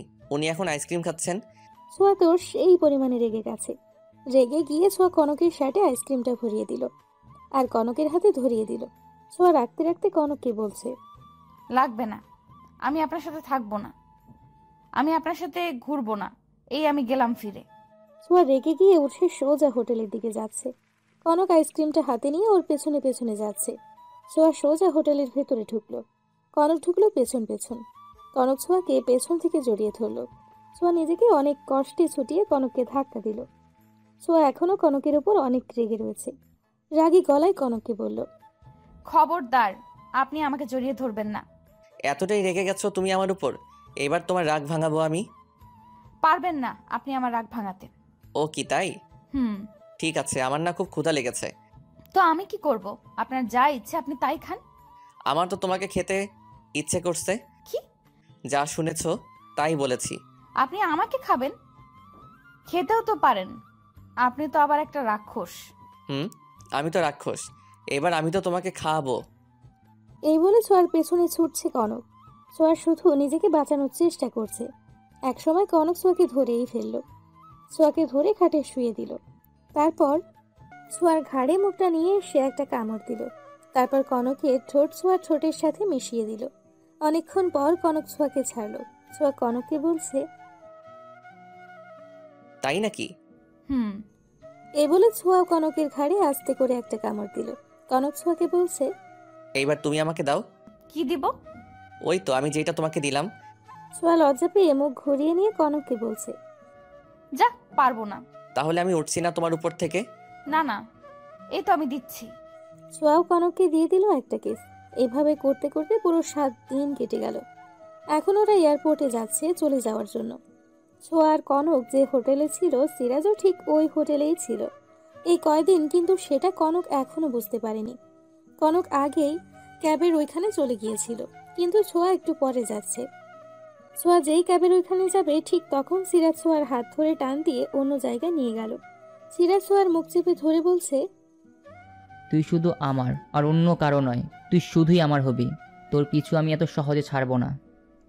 ছোঁয়া সিরাজের হাতটা সরিয়ে সিরাজকে একটা থাপ্পড় দিল। সিরাজ ছোঁয়ার সাথে আরো অনেক খারাপ কিছু করতে চেয়েছিল। ছোঁয়া সিরাজকে একটা থাপ্পড় দিয়ে আসলো। ছোঁয়া ক্যাবের কাছে আসলো। ছোঁয়া দেরি হয়েছে আসতে, তাই কনক অনেক রেগে রয়েছে, কিন্তু ছোঁয়ার ওপর তেমন কোনো রাগ দেখালো না, কিন্তু মনে মনে প্রচুর রেগে রয়েছে। কিছুক্ষণ পর ওরা এয়ারপোর্টে চলে আসলো। এখন ওরা প্লেনে রয়েছে, আর ওরা বাংলাদেশে চলে এসেছে। আর ওইদিকে ওরা আসছে বলে এখনও রাত জেগে রয়েছে।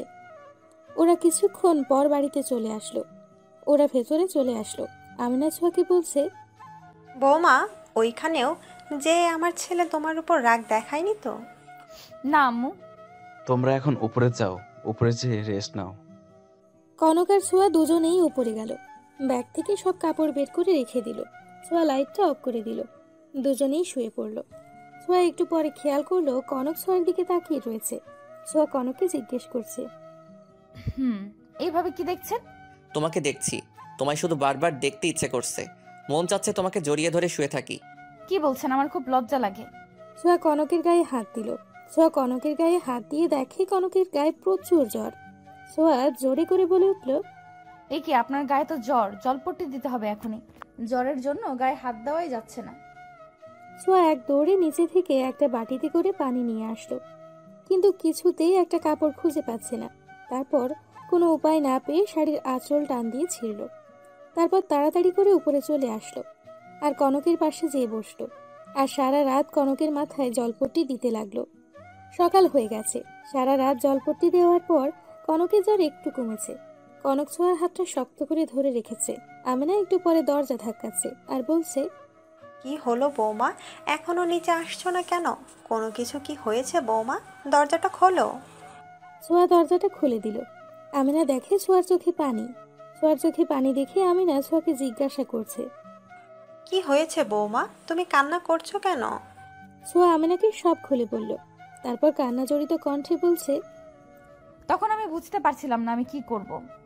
আপনাদের যে ডাকবো সেই শক্তিও পাচ্ছিলাম না। তবুও অনেক কষ্টে নিজেকে সামলে সারা রাত জলপট্টি দিতে লাগলাম।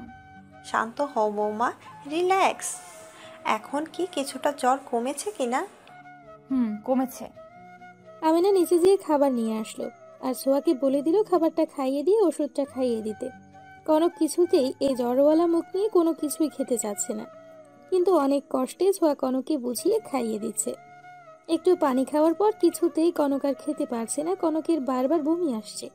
কনকের কষ্ট হচ্ছে দেখে ছোঁয়াও আর কোনো জোর করলো না। ছোঁয়া কনককে ওষুধটা খাইয়ে দিল।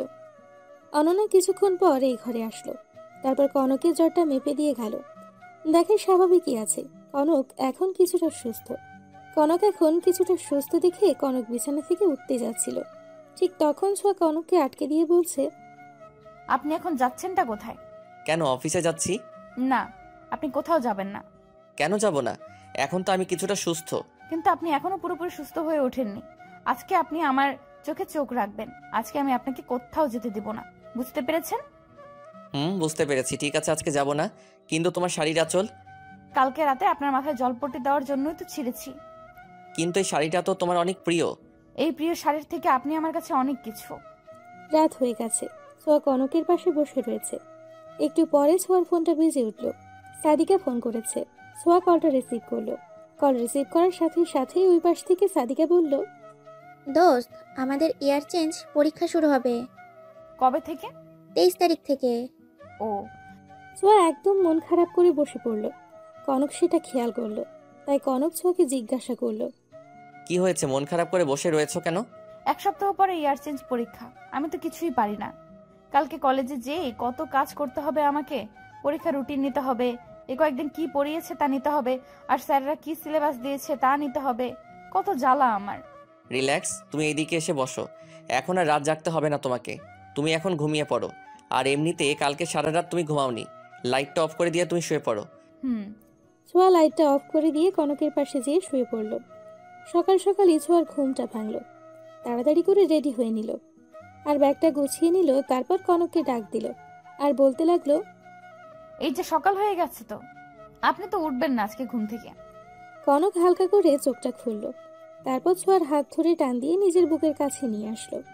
ছোঁয়া নিজেকে ছোটানোর চেষ্টা করছে আর বলছে, ছাড়ুন আমাকে, কালকে তো অফিসে যাওয়ার জন্য পাগল হয়ে গিয়েছিলেন, আর আজকে কি অফিসে যাবেন না? আর আমাকে ছাড়ুন, আমাকে এখন কলেজে যেতে হবে। না, আজকে আমি অফিসে যাব না, আর তোমাকেও কলেজে যেতে দিব না। কেন? যতক্ষণ না পর্যন্ত তুমি আমাকে কিস দিচ্ছ আমি তোমাকে যেতে দিব না। আর আজকে কলেজে না গেলে তুমি পরীক্ষায় ফেল করবে। ভালোই ভালোই বলছি, তোমাকে আমায় একটা কিস দিয়ে যাও। আপনি আমাকে ব্ল্যাকমেইল করছেন? তুমি দিবে না নাকি? তাহলে কিন্তু আমি তোমাকে ছাড়ছি না। ঠিক আছে, আমি দিচ্ছি। ছোঁয়া বাধ্য হয়েই কনককে একটা কিস দিল। কনকও উঠে রেডি হয়ে নিল। ব্রেকফাস্ট করে নিয়ে দুজনেই বের হয়ে গেল। কনক ছোঁয়াকে কলেজের সামনে নামিয়ে দিল। ছোঁয়া যখন গাড়ি থেকে নামতে যাবে ঠিক তখনই কনক ছোঁয়ার হাতটা টেনে ধরল আর ছোঁয়াকে বলতে লাগলো, আজকে সবকিছু নিতে ভুলো না। আমি যাই, কলেজের টাইম শুরু হয়ে যাচ্ছে। যাও। ছোঁয়া কলেজের ভেতরে ঢুকলো। ক্লাসে যেতে না যেতেই সবকিছু নিয়ে নিল। অনেকদিন পর ফ্রেন্ডদের সাথে দেখা হয়েছে, তাই একটু গল্প করছে ওরা। সবাই ওকে বলছে, সেদিন তো দেখলাম তোর হাজবেন্ডকে, সো হ্যান্ডসাম ইয়ার। ওই একদম নজর দিবি না আমার হাজবেন্ডের উপর তোরা। ঠিক আছে। কনক ওর অফিসে চলে গেছে। কনক অফিসের কাজ করছে। একটু পরে কনকের কাছে একটা পার্সেল আসলো। কনক পার্সেলটা নিল আর কনক বলছে, আমি তো কোনো কিছুই তো, তাহলে এইটা কে পাঠালো? কনক পার্সেলটা খুলল। সেটার ভেতর কিছু ছবি দেখতে পেল। কনক ছবিগুলো দেখলো। কনক ছবিগুলো দেখার পর অনেক রেগে গেল। ছবিগুলো নিজের পকেটের ভেতর ঢোকালো। প্রচুর রাগ উঠেছে কনকের। অনেক অনেক রেগে রয়েছে। এমনিতেও কনকের রাগ বেশি থাকে, তার মধ্যে কনকের রাগ আজকে দ্বিগুণ বেশি। রাগ করে কনক অফিসের বাইরে চলে আসলো। সরাসরি গাড়িতে যেয়ে বসলো। আর এইদিকে আজকে ছোঁয়ার কলেজ আগেই ছুটি দিয়েছে। আর ছোঁয়া কলেজের বাইরে কনকের জন্য অপেক্ষা করছে। কনক একটু পর ওর গাড়ি নিয়ে এসে ছোঁয়ার সামনে এসে দাঁড়ালো। ছোঁয়া অপেক্ষা করছে কখন কনক গাড়ি থেকে নেমে ওকে ভালোবেসে গাড়িতে ওঠাবে, কিন্তু কনক গাড়ি থেকে নামছেই না, শুধু এক দৃষ্টিতে সামনের দিকেই তাকিয়ে আছে। ছোঁয়া কনকের এই ব্যবহার দেখে অনেক কষ্ট পেল। আর কোনো কথা না ভেবে ছোঁয়া নিজেই গাড়িতে যেয়ে বসলো। ছোঁয়া কিছুতেই গাড়ির সিট বেল্টটা লাগাতে পারছে না। সেই কখন থেকে চেষ্টা করেই যাচ্ছে। একটু পরে কনক ছোঁয়ার হাতটা সরিয়ে নিজেই লাগিয়ে দিল। কনক ছোঁয়ার হাতটা এমনভাবে সরালো যেন কনক মানুষ খুন করবে। ছোঁয়া কিছুতেই বুঝতে পারছে না কনকের কি হয়েছে। সারা রাস্তায় কনক ছোঁয়ার সাথে কথা বলছে না, এমনকি ছোঁয়াকে দেখেও মুখে একটু হাসিও দিল না। ছোঁয়া এসবের মানে কিছুই বুঝতে পারল না। ছোঁয়া মনে মনে বলছে, কালকে কনকের এমন কি হলো যে আমার সাথে একটুও কথা বললো না, আমার দিকে তাকিয়ে একটুও হাসলো না? কি হয়েছেটা কি ওনার? এত রেগে রয়েছেন কেন আমার উপর?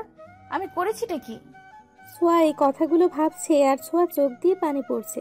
কনক সেটা খেয়াল করলো। কনক ছোঁয়ার দিকে টিস্যু পেপার এগিয়ে দিল। ছোঁয়া কনকের দিকে তাকালো। কনক অন্যদিকে মুখ ঘুরিয়ে রেখেছে। ছোঁয়া টিস্যু পেপারটা হাতে নিল। টিস্যু পেপারটা দিয়ে চোখের পানি মুছল। কিছুক্ষণ পর ওরা দুজনেই বাড়িতে পৌঁছালো। ছোঁয়া গাড়ি থেকে নেমে গেল, কিন্তু কনক গাড়ি থেকে নামলো না। কনক গাড়ি অন্যদিকে ঘুরিয়ে আবার চলে গেল। ছোঁয়া কিছুক্ষণ ওদিকে তাকিয়ে থেকে সোজা রুমে চলে গেল। ওয়াশরুমে ঢুকে শাওয়ারটা ছেড়ে দিল। এখনও ছোঁয়ার চোখ দিয়ে পানি পড়ছে। সে যে শাওয়ারটা অন করে ভিজছে আর বন্ধই করছে না। আমিনা আর অনন্যা ঘরে আসলো। আমিনা আর অনন্যা বলাবলি করছে, কে রে, সেই কখন থেকে শাওয়ার অন করে রেখেছে? 2 ঘন্টা তো হবেই। বোধহয় ভাবি। আর ভাবি যদি থাকে তাহলে এতক্ষণ ধরে শাওয়ার অন করে রেখেছে কেন? সেটাই তো বুঝতে পারছি না, মেয়েটা করছেটা কি আর হয়েছেই বাটা কি। ভাবি, দরজাটা খোলো। একটু পরে পানি পড়ার শব্দ বন্ধ হয়ে গেল। ছোঁয়া বের হলো ওয়াশরুম থেকে। আমিনা ছোঁয়াকে জিজ্ঞেস করছে, তুমি ওয়াশরুমে এতক্ষণ করছিলে কি বৌমা? খুব গরম লাগছিল তো মা, তাই। তাই বলে 2 ঘন্টা ধরে? কি 2 ঘন্টা? ছোঁয়ার এখনো চোখ দিয়ে পানি পড়ছে, বারবার চোখের পানি মুছছে। সেটা আমিনা খেয়াল করলো, তাই আমিনা ছোঁয়াকে জিজ্ঞাসা করলো, কি হয়েছে? তুমি কান্না করছো কেন বৌমা? ছোঁয়া আরো জোরে কান্না শুরু করে দিল। তারপর নিচে বসে পড়ে কান্না জড়িত কণ্ঠে বলছে, উনি আমাকে সেই কখন থেকে ইগনোর করেই যাচ্ছে। আমার উপর অনেক রেগে রয়েছেন, আমার উপর রেগে আমার সাথে কথা বলছেই না। এবার আমি করেছিটা কি? আমিনা ছোঁয়ার কাছে গেল, ছোঁয়াকে তুলে বিছানায় বসালো। তারপর ছোঁয়াকে বলছে, কান্না করিস না মা, সব কিছু ঠিক হয়ে যাবে। আমিও তো বুঝতে পারছি না কনক কেন তোমার উপর রেগে রয়েছে। আর কোথায় ও কনক? বৌমা তাকে তো দেখতে পাচ্ছি না। তিনি আমাকে এখানে নামিয়ে দিয়ে কোথায় যেন চলে গেল, কিছুই বুঝতে পারলাম না। ও, নিচে খেতে আসো তাড়াতাড়ি। না, আমি এখন খাবো না আম্মু, আমার এখন খিদে নেই।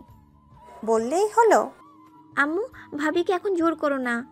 তুমি এখন চলো আম্মু, ভাবিকে এখন একটু একা থাকতে দাও। আমিনা আর অনন্যা এই ঘর থেকে চলে গেল। ছোঁয়া একলা একা ঘরে বসে রয়েছে চুপচাপ। সারা দিনেও কিছু খেলো না ছোঁয়া, রাত হয়ে গেছে। রাতেও মেয়েটা কিছুই খেলো না। মেয়েটা যেইভাবে বসেছিল ঠিক সেইভাবেই বসে রয়েছে মেয়েটা। অনেক রাত হয়ে গেছে, কিন্তু এখনো কনক আসছে না বাড়িতে। রাত 2টোর সময় কনক আসলো বাড়িতে।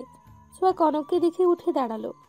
ছোঁয়া কনকের সামনে যেয়ে ওকে ধরে বলতে লাগলো, আপনি আমার সাথে এমন করছেন কেন? আপনি আমার সাথে কথা বলছেন না কেন? আমি আপনার কি এমন ক্ষতি করেছি যে আমার উপর রাগ করে রয়েছেন আপনি?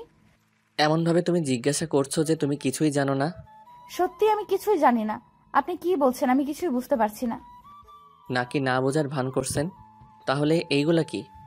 কনক ছোঁয়াকে ছবিগুলো দেখালো। ছোঁয়া ছবিগুলো দেখার পর প্রায় অজ্ঞান হয়ে পড়েই যাচ্ছিল, কিন্তু নিজেকে সামলিয়ে নিল। এবার কনক ছোঁয়াকে বলছে, এরপরও কি তুমি না বোঝার ভান করে থাকবে? এমন ভাব করবে যে তুমি কিছুই জানো না, তুমি কিছুই করনি। বিশ্বাস করুন, আমি এসব করিনি ওই শয়তানটার সাথে। তুমি সিরাজের সাথে এসব করার পরও আমার সামনে দাঁড়িয়ে আছো। বিশ্বাস করুন কনক, আমি এসব করিনি, উল্টো ওই আমার সাথে। চুপ, একদম চুপ। তোমার ওই নোংরা মুখে আমার নাম উচ্চারণ করবে না, আর তুমি আমার সামনে আসবে না। তুমি আজ থেকে এইখানে থাকবে না। কনক ছোঁয়ার হাত ধরে টান দিয়ে সরাসরি বারান্দায় ধাক্কা মেরে ফেলে আসলো, আর বারান্দাটা ভেতর থেকে আটকে দিল যাতে করে ছোঁয়া আর ভেতরে ঢুকতে না পারে। ছোঁয়া কান্না জড়িত কণ্ঠে জানালায় দাঁড়িয়ে বলছে, বিশ্বাস করুন আমি সত্যি এসব করিনি, এসব মিথ্যে। এবার কনক জানালাটাও বন্ধ করে দিল। ছোঁয়া জোরে জোরে কান্না করতে লাগলো। ছোঁয়ার বুকটা কষ্টে ফেটে যাচ্ছে।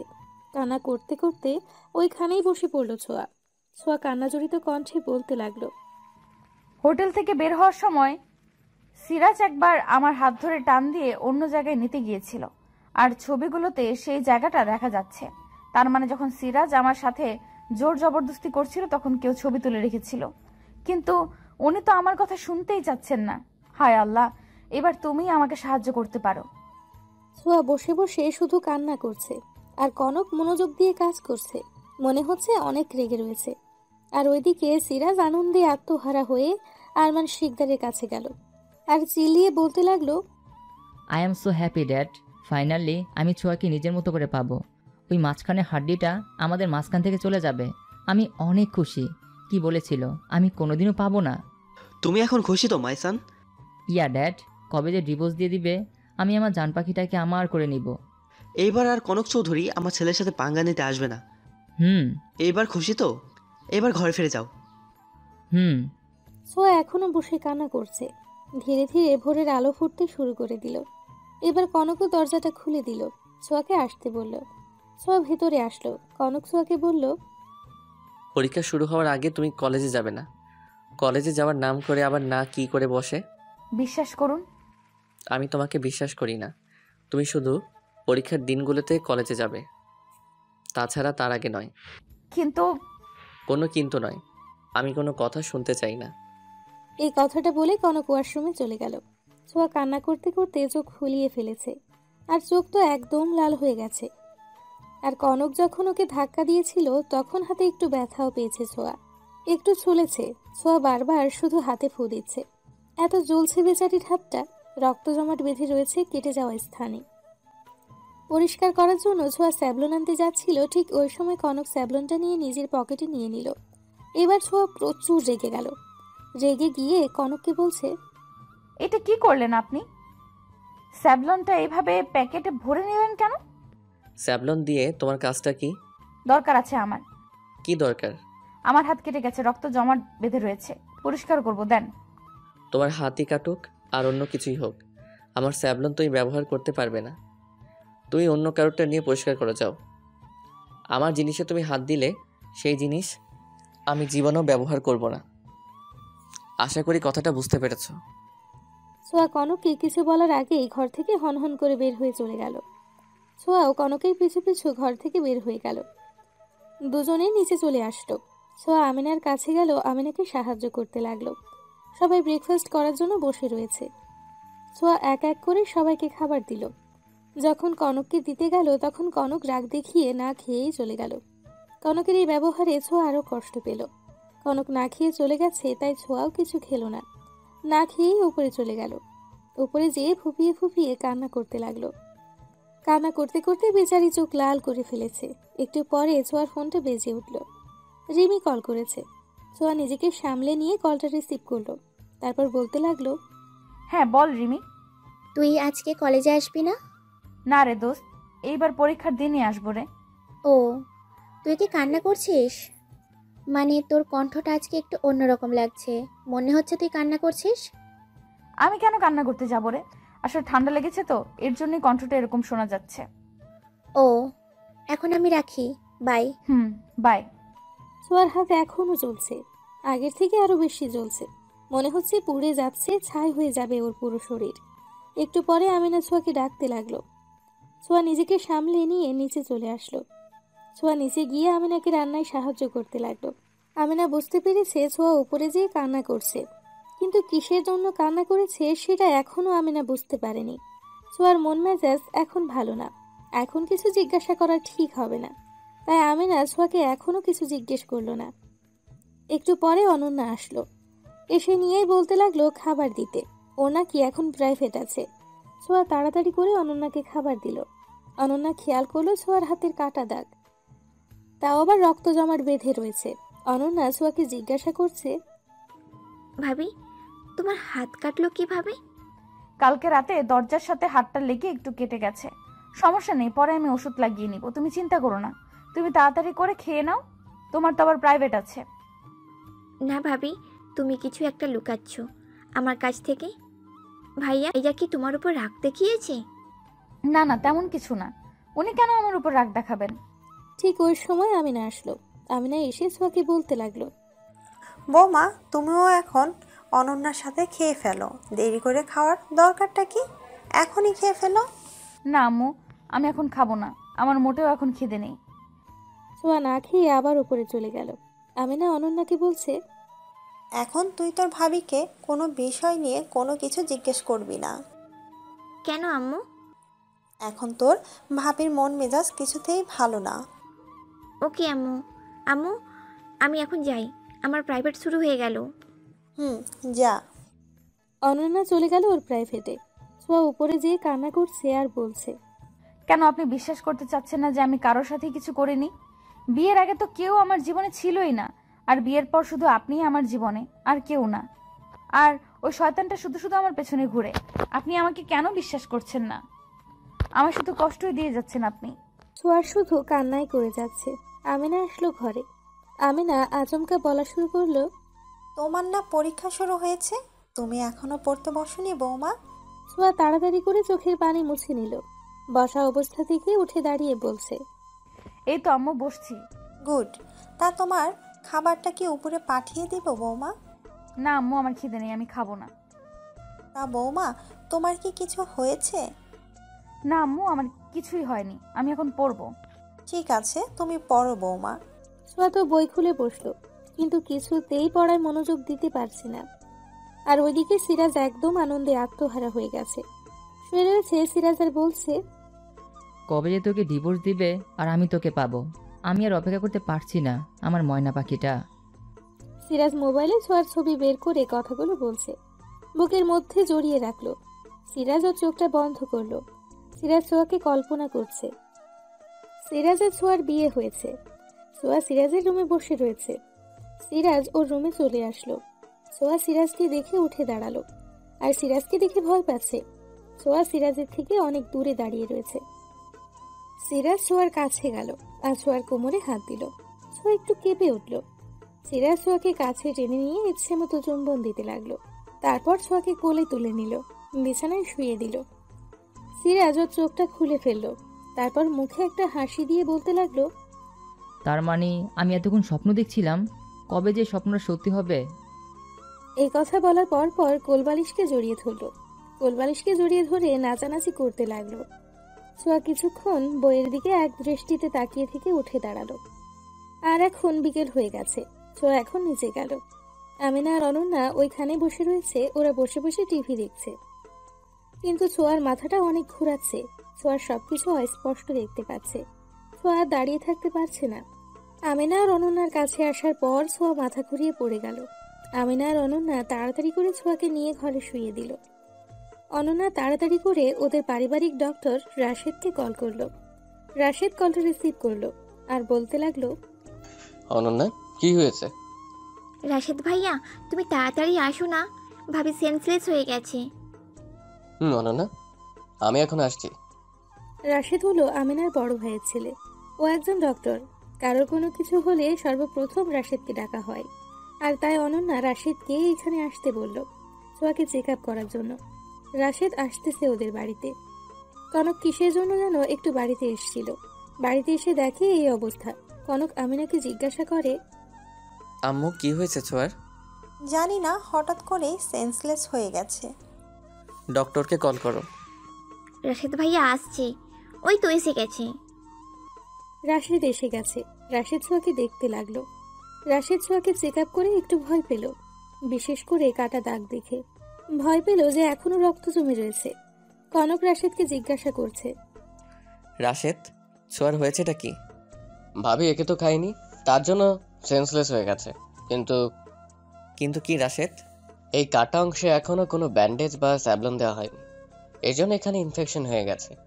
এর জন্য আবার মাথা ঘুরিয়ে পড়ে গেছে। এখন যদি তাড়াতাড়ি হসপিটালে না নেওয়া হয় তাহলে ভাবিকে বাঁচানো সম্ভব নয়। আর যদি বেঁচেও যায় তাহলে হাত কেটে ফেলতে হবে। কি? না, যে করেই হোক আমি ওকে সুস্থ দেখতে চাই। তাড়াতাড়ি হসপিটালে নিয়ে যেতে হবে, অপারেশন করাতে হবে। কনক ছোঁয়াকে কোলে করে নিয়ে নিচে নামলো, গাড়িতে নিয়ে শোয়ালো। সেই গাড়িতে শুধু অনন্যা উঠলো আর কনক গাড়ি ড্রাইভ করছে। আর রাশেদ আর আমেনা আর এক গাড়িতে আসছে। কনক ছোঁয়াকে তাড়াতাড়ি করে হসপিটালে নিয়ে গেল। রাশেদ এসে তাড়াতাড়ি করে ছোঁয়াকে ওটিতে নিয়ে গেল। কনক আর বাকি সবাই বাইরে অপেক্ষা করছে। সবাই ছোঁয়ার জন্য অনেক চিন্তা করছে, কি যে হবে মেয়েটার সাথে এইটা ভেবে। কনক শুধু নিশ্চুপ হয়ে রয়েছে। একটু পরে রাশেদ বের হলো। রাশেদকে দেখে কনক রাশেদকে জিজ্ঞাসা করছে, কি হয়েছে রাশেদ? সাকসেসফুল না? রক্ত লাগবে। রক্ত যদি এখন না দেওয়া হয় তাহলে আমরা কিছুই করতে পারবো না। ব্লাড গ্রুপ কি? দাঁড়াও ভাইয়া, পরীক্ষা করে দেখতে হবে। তাড়াতাড়ি। রাশেদ আবার ভেতরে ঢুকলো। কিছুক্ষণ পর বের হলো। তারপর বলতে লাগলো, বি পজিটিভ। B positive? আমারও তো ব্লাড গ্রুপ বি পজিটিভ। আমারটা কি দিলে হবে না? কেন হবে না ভাইয়া? তুমি শুধু তাড়াতাড়ি আসো, ভাবির এক্ষুনি রক্ত লাগবে। চলো। কনক ছোঁয়াকে রক্ত দিতে চলে গেল। কনকের কাছ থেকে এক ব্যাগ রক্ত নিল। তারপর ছোঁয়ার কাছে নিয়ে যাওয়া হলো। কনক রক্ত দিয়ে এসে বাইরে চলে আসলো। বাইরে এসে আবার নিশ্চুপ হয়ে বসে পড়লো কনক। কোনো কথাই বের হচ্ছে না এখন মুখ থেকে, কিন্তু মনে মনে কনক নিজেকেই বলছে, তুই এটা কি করলি কনক? মানছি যে ছোঁয়ার ওই কাজের জন্য ছোঁয়াকে শাস্তি দিতে চাচ্ছিস, তাই বলে এত বড় শাস্তি? তুই অনেক খারাপ কনক। না না, অনেক বড় ভুল হয়ে গেছে আমার। আজকে সকালে ওই কাজটা করাই উচিত হয়নি। একটু বেশি করে ফেলেছি আজকে সকালে। আমার রক্ততে যেন ও সুস্থ হয়ে ওঠে, এই দোয়া করে আল্লাহর কাছে। একটু পরে রাশেদ ওটি থেকে বের হলো। বের হয়েই রাশেদ বলতে লাগলো, অপারেশন সাকসেসফুল, কিছুক্ষণের মধ্যে জ্ঞান ফিরে আসবে। ছোঁয়াকে ওটি থেকে বের করে আনা হলো। সবাই রাশেদকে জিজ্ঞাসা করছে ওরা কি এখন ছোঁয়ার সাথে দেখা করতে পারবে। রাশেদ সবাইকে বলল, এখন তো সবাই দেখা করতে পারবে না, তাও আবার একসাথে। তবে কনক ভাইয়া, তুমি ভাবির পাশে এখন থাকতে পারো। কনক মুখে একটা হাসি দিল। রাশেদ কনককে ছোঁয়ার কাছে নিয়ে গেল। কনক ছোঁয়ার পাশে যেয়ে বসলো। রাশেদ কনককে দিয়ে সে বাইরে চলে আসলো। ছোঁয়ার এখনো জ্ঞান ফিরে আসেনি। কনক বলছে, তোমার সাথে একটু বেশি করে ফেলেছি। এতটাও কঠোর হওয়া উচিত হয়নি আমার, একটু তো নরম হওয়া উচিত। কনকের চোখ দিয়ে পানি পড়ছে। এক ফোঁটা ছোঁয়ার হাতের ওপর পড়ল। তখনই ছোঁয়ার হাতটা নড়ে উঠল। সাথে সাথে কনক তার চোখের পানি মুছে ফেলল। আস্তে আস্তে ছোঁয়া তার চোখটা খুলতে লাগলো। অবশেষে ছোঁয়া চোখটা খুলল। ছোঁয়া চোখ খুলতেই কনককে দেখতে পেল। ছোঁয়া কনককে বলল, আপনি? ভেবো না যে তোমার উপর দয়া দেখাচ্ছি। তার মানে এই নয় যে আমি তোমায় ক্ষমা করে দিয়েছি। তুমি যা কাজটি করেছো তারপরে তোমায় ক্ষমা কোনোদিনও করব না। আপনি এই সব কি বলছেন? আমি তো কিছুই বুঝতে পারছি না। আর আমি বা এখানে কেন? আমার কি হয়েছে? অজ্ঞান হয়ে পড়ে গিয়েছিলে তুমি। পুরো একদিন তুমি কিছুই খাওনি। না খেয়ে থাকার জন্য তুমি সেন্সলেস, আর ওই হাতে ব্যথা। উফ, মাথাটা যে কেমন যন্ত্রণা দিচ্ছে, আমি আর পারছি না। উফ। একটা নার্স আসলো ভেতরে। ছোঁয়ার জ্ঞান ফিরেছে দেখে বাইরে সবাইকে বলে দিল কথাটা। সবাই ছোঁয়াকে দেখার জন্য ছুটে চলে আসলো। সবাই ছোঁয়াকে জিজ্ঞাসা করছে, কেমন আছো? এখন ঠিক আছি আমি, কিন্তু মাথাটা। এখন ওনাকে একটু রেস্ট নিতে দিন। সবে মাত্র জ্ঞান ফিরেছে ওনার। ভিড় আর চিল্লাচিল্লি ওনার পক্ষে এখন মোটেও ভালো না। ঠিক আছে, আমরা সবাই বাহিরে যাচ্ছি। সবাই বাইরে চলে গেল। কনকও বাইরে যাচ্ছিল। রাশেদ কনককে আটকে দিয়ে বলল, ভাইয়া, তুমি কোথায় যাচ্ছ? তুমি ভাবির পাশে থাকো, নয়তো যে ভাবি একা হয়ে যাবে। ওকে। সিরাজ ছোঁয়াকে পাওয়ার জন্য এতই পাগল হয়ে গেছে যে সব জায়গায় শুধু ছোঁয়াকেই দেখতে পাচ্ছে। সিরাজ দেখছে যে ছোঁয়া আয়নার সামনে দাঁড়িয়ে ইয়াররিং খুলছে, কিন্তু কিছুতেই খুলতে পারছে না। সিরাজ ওইখানে যেয়ে নিজে খুলে দিচ্ছে, আর শুধু ছোঁয়া চুলের ঘ্রাণ নিচ্ছে। ছোঁয়াকে নিজের দিকে ঘুরিয়ে নিল। যখন নিজের ঠোঁট ছোঁয়ার দিকে দিল, তখনই ছোঁয়া অদৃশ্য হয়ে গেল। সিরাজ আবারও বলতে লাগলো, আজকে আবারও আমি আর ওয়েট করে থাকতে পারছি না। কবে যে আমার জান পাখিটা আমার হবে। সিরাজ নিজের দিকে যেতে লাগলো। আরমান আর তার স্ত্রী কথা বলছে। ঠিক আছে। সিরাজ নিচে নামার সময় সবকিছু শুনে ফেলেছে। কথাটা শোনার পর থেকে সিরাজ একদম পাগলামো শুরু করে দিয়েছে, আর বলতে লাগলো, কি হয়েছে আমার ছোঁয়ার? ও হাসপাতালে কেন? আজকে আমি সব কিছু। কি করছো কি তুমি সিরাজ? এইরকম পাগলামো করো কেন? এই, আপনি একটু বুঝান।